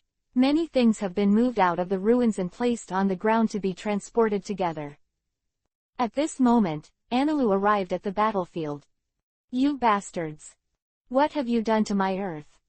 As the lightning flashed, Anilu's whole body swelled into a giant thunder giant. 200 million volts Thor. Be ashes in the wrath of the gods, wretched mortal. The next moment, Li Guang masterpiece. Help post, !Omega carat. If you can't tell, you may not believe it, I forgot the pit I left behind. Don't be in a hurry to laugh, this is a very normal thing for code farmers. Compared with those who finish the book in a hurry, Dashu thinks that he has performed well. After all, fine outlines do not represent everything. In the process of coding, there is often a flash of inspiration, and a hole is dug for the swish. Originally, I had listed out the detailed outline, so that the book would be finished around the 20th of this month, but today I flipped forward a little and found that the pits of Drinker, Choten, Insect Plague, Betsy have not been closed. This discovery made the tree very scary. Cannot help but fell into contemplation. How many pits did Lao Su leave? _ 3 inches angle _. As far as the big tree can remember, the 3 ASL brothers get together and count as one. The wedding of Loya and Robin is counted as one. Ivy's follow-up to fill the sky with her body counts as one. The Battle of the Kings in the finale counts as one. The process of Loya becoming a guardian is counted as one. What else? I mean, is there any more? Because the computer was too busy when coding the new book, Dashu reinstalled the system and only saved the previous text and outline as a backup. Then I remembered that some inspirations and separately identified paragraphs in the past were stored in another TXT document, and now I can't find it. What? Just crazy. Hollow square. Digging a hole and not filling it with such a dishonest thing, the big tree will not do it. Therefore, I would like to ask all book friends for help here. No matter if you read it or not, as long as you can remember it, please leave a comment in this chapter or in the book review area. Everyone in the book group should know that Dashu has a good memory, but he is also very forgetful, and he really can't remember it. But if not, I'm done with this book. Degree for all degree, no. Chapter 699. Do you think you know the truth? Poisonous brain hole, click with caution. Cosmic pirates are a group of magical species, and there may be other types of cosmic pirates in other regions, but now the cosmic pirates appearing on the remnants of the moon, Loya thinks they can be individually called kobolds. A kobold dressed like a Western noble in the 17th and 18th centuries of the Earth looked a little overwhelmed by the sudden appearance of Anilu. He was the leader of the space pirate group who stole the ruins this time. Just as they were about to ask something, Anilu's judgment of the gods had already fallen on them. For a time, the screen was full of lightning flashes, and all kinds of precious animals were screamed by the electricity. Anilu didn't plan to kill them directly. He wanted to let these villains who dared to destroy his territory be cooked little by little. But at this moment, Loya's voice came. Leave a live speech to ask questions. There are some things you should know. Huh. Anilu frowned, but still obeyed Loya and knocked the leading kobold out with lightning. The remaining kobolds and other upright walking animals were not so lucky, and were directly turned into coke by the angry Anilu. When Loya arrived with Robin and the others, the venue was full of charred corpses. The air was filled with the fragrant smell of meat, but fortunately, the three of them were not ordinary people. They rubbed their arms and observed it calmly. Robin looked at a charred corpse lying on the ground and said in surprise, "What kind of magical species is this? Is he a crocodile or a human?" "Crocodile. Human. Probably." Loya was choked by Robin's strange attention, and replied with a strange expression. Walking to the surviving kobold, Loya kicked him in the stomach. The kobold, pretending to be sleeping, spit out a large pool of blood, covering his stomach in cold sweat. They are a vicious group of space pirates. Where are these monsters from? Why are they more vicious than them? Give you two choices. Loya looked at him lightly, without any coercion or temptation, and his tone was calm as if he was stating a fact. Either take the initiative to explain the purpose and origin, or I take your skin off and take it home for decoration. Everyone has a heart for collecting species different from themselves, doesn't it? Gollum. The kobold nodded with difficulty, expressing his surrender. In fact, except for the species and the crime zone. Apart from these two differences, space pirates are no different from sea pirates. Obedience to the strong is a glorious tradition of the kobold family. Clap clap. Loya clapped his hands to focus the rest of the people's attention and said, come on, it's time to get to know each other." Anilu still remembered what Loya said before, and his face was a little dignified at this moment. After becoming a member of Turtle Island, he has learned a lot of things that are considered top secret in the world, and he can be regarded as well informed. But the something in Loya's mouth and these peculiar species made him understand that this time, he might have to come into contact with the truth of this world. Robin, who is good at observing words, and Simon, a child of the Golden Fox family, immediately discovered the abnormality of Anilu, and also stood quietly beside the kobold, waiting for long knowledge. Except for Weber. "What is this thing? Is it edible?" Weber, who was used to being poor, paid more attention than Robin. He smelled the vague smell of meat in the air, and he touched his grunting stomach. "I'm not a food bastard." The kobold seemed to be provoked, and loudly accused Weber of taking it as food.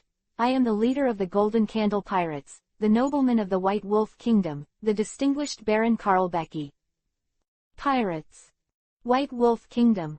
Noble.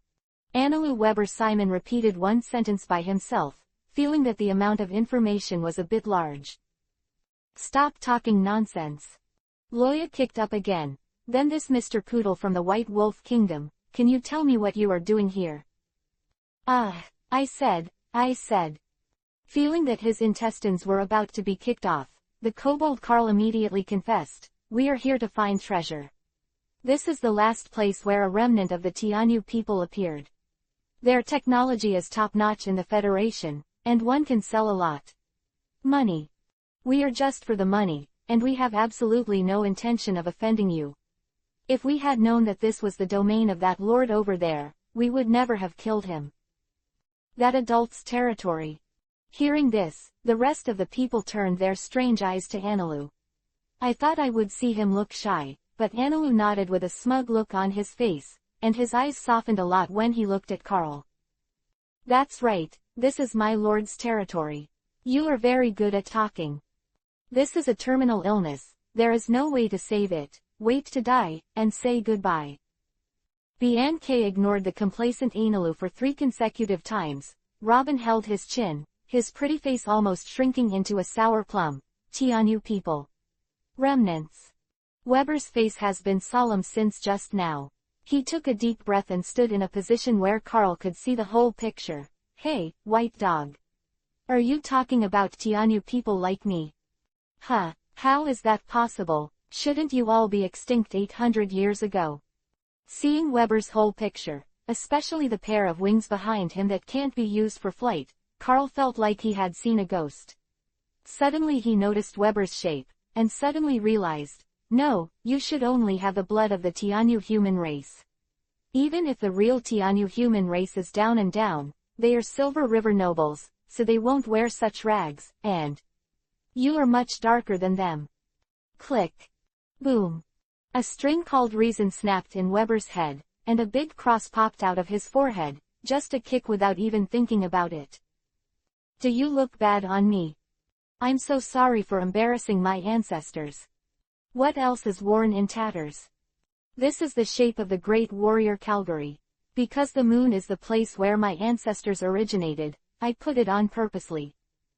Weber didn't pull back his foot, and Carl took off directly from the spot. From this end to the other, there was no sound with a thud. Not dead, but not far. What are you doing? You haven't finished asking, Simon complained, trying to run over with his backpack on. He understands some medical technology more or less, and wants to go to see if Carl can be saved. Can't he just start eating dog meat? But Robin stopped him at this time, looked at Loya with a sweet smile, and said, then what? I'd really like to know about the story of the Tianyu people. Are you sure? I'm afraid you can't accept it. After all, Loya condensed a chair and sat down, with Erlang's legs crossed. That's the truth that the world government is trying to hide. Ralph, what Drew is hiding, what everyone wants to find. One Piece. After listening, I don't know how you will feel, but I know very well that your 3 views will be subverted. Speaking of this, Loya narrowed his eyes. Even so, do you still want to know? Nicole Robin, War Ghost Weber, Thor Enelu, Simon Dennis Weston. This was the first time Loya called them by their full names in a long time, and it also made the 4 of them understand that he was not joking. The exposure of the lunar ruins is inevitable. Even if Loya continues to interfere with it, the ruins will be discovered one day. So Loya had planned a showdown from the very beginning and told the truth to those who had the right to know the truth about Akatsuki. Chapter 700 100 Years of War. Facing Loya's expression, the 4 of them were all silent. They don't understand. What kind of truth makes Loya so serious? After a long silence, Robin took the lead to break the silence. No matter what the truth is, we all want to know. It is better to have the right to make choices after knowing the truth, rather than living a peaceful life in ignorance. Be a little happier. Well, even though our life is not peaceful right now. Quote. Hearing this, the rest of the people laughed. Well, since that's the case, then I'll tell you. Robin's firm eyes made Loya understand that she didn't stand in the professional position of being an archaeologist, and made a professional mistake before saying it. Of this sentence. But she simply wanted to take responsibility with herself, which made One Piece Roger remain silent, feared by the world government like a tiger, and even an existence as powerful as an ice dragon. The truth is hard to explain. Having a wife like this, what can a husband ask for? Looking at other people, their eyes are similar. Loya said slowly, okay, let me think about where to start. Let's continue with Weber's question. Great Warrior Calgary. Weber, do you still remember what he looked like? Loya asked. Of course I remember. This question was not a problem at all for Weber, and he was talking at this moment. He has long red hair and tattoos on his face and arms that only the most powerful warriors of the tribe are qualified to use. Tattoo. He's so strong that he can kill a sea king by himself, a Shandian hero. But he doesn't have wings. Doesn't he? Loya interrupted him and pointed to his back. And you have wings. Do you know why? Weber was silent. he could be sure that the Shandians never intermarried with the Sky Islanders. Since Apayado was washed up on the Sky Island 400 years ago, the two sides have been blood feuds that never end. And you, Anilu, Loya turned around again and said to Anilu, because you don't have wings, you have been regarded as a monster and an alien by the residents of Pika since you were a child, so after you ruled Pika by relying on the Thunder Fruit, installed a Teiko ring on his back, and then destroyed Pika. So that no one will go to the bottom of why you don't have wings as a Sky Islander, because those who know are dead. It will only think that you have plucked your wings and replaced them with drums that store thunder and lightning. This sentence also silenced Anilu, because what Loya said was a fact. He also once suspected that he was not from the sky, but how could a baby get on Bika, which is 10,000 meters away from Qinghai? And the most important point is that the parents of the bear children who have treated him as a monster since childhood can prove that Anilu was born on a sky island, and his parents are Sky Islanders with wings. I once said that you are actually a family, because your ancestors all came from the moon. Loya looked at the two and said solemnly, I am afraid that you already know, Tianyu people are the one your common ancestor. And this Tianyu people has an iconic feature. Is what? Simon asked the somewhat redundant question because they already knew the answer. That's the Tianyu human race. When they live on the ground, their wings will degenerate from generation to generation, and they will become no doubt like normal humans. Until they return to high-altitude life, those wings will grow from generation to generation. The reason why the great warrior Calgary has no wings is because they live in the golden city of Sandora on the ground, and their wings have sloughed off. Anilu, you have no wings since you were born, it is because of an atavism phenomenon, and the wings have not grown out. So, is this the truth? Weber and Anilu stood still, their expressions changed several times, and finally turned into two long sighs, completely quiet. But this is not the end. After telling the story about the Sky Islanders and the Sandians, Loya turned his attention to Simon and Robin again. As I said before, when the Tianyu people lived on the ground, their wings would degenerate from generation to generation until they became no different from ordinary people. So most of the so-called human beings living there now. Actually, it's the Tianyu people. There, Loya pointed to the blue planet above his head. Your ancestors came from this starry sky, not the original creatures on that planet. It turns out that we are aliens. Our ancestors, from the stars. Simon was shocked by Loya's words, his eyes widened as if he was dead. But he quickly reacted. Wait, that's not right. What do you mean by most people?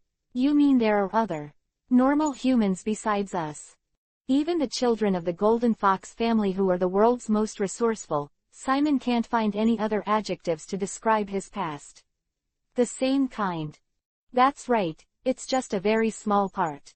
Loya looked at Robin who was silent, sighed, and said the fact that she had guessed. 800 years ago, during the blank 100 years, those who were slaughtered by your ancestors to almost extinction. The natural enemies of the gods, the race of D. Boom. Thunder exploded in the four of them's minds, and Robin's feet softened, and she knelt on the ground. She had already learned something from the historical texts she had collected, and she had such a guess. Turns out, that's why the world government doesn't allow anyone to look for 100 years of history that disappeared, all because of Dove, occupy the magpie's nest. For the other races within the Silver River, the Tianyu race is a very strange race. They are civilized, technologically advanced, and everyone is proud of elegance and self-discipline. Although they have bad habits and arrogance unique to the nobles of the Silver River, they are truly a peaceful race. Genocide is a common occurrence for other Silver River nobles, whether it's for resources or simply showing off their muscles, they've all been involved. However, for the Tianyu people, both in terms of human nature and their own will, they are very resistant and regarded as shame. But they still do it. Because if you don't do it, it means genocide. Looking at the looming wall of the ruins in the big pit under his feet, Loya continued, there is a mural in the ruins, which can prove that the Moon people in the ancient times, that is, your ancestors, the Tianyu people, came to the blue planet because of insufficient resources. But you have heard what Carl said just now. These Tianyu people who came to the moon are just a remnant. What happened to them back then that caused the whole race to fall apart I don't know very well, but I know that it is indeed because of insufficient resources and for the continuation of the race, that I went to the planet where you live. Quote. At that time, there was already a civilization in its embryonic form on the blue planet. I believe everyone knows that the development of a civilization continues, and the demand for resources is large. I am not the same. One explanation. After waiting and observing, under the desperate oppression of the imminent genocide, your ancestors chose to go to war against that civilization. A war for the continuation of the race. There is no right or wrong, only survival has started.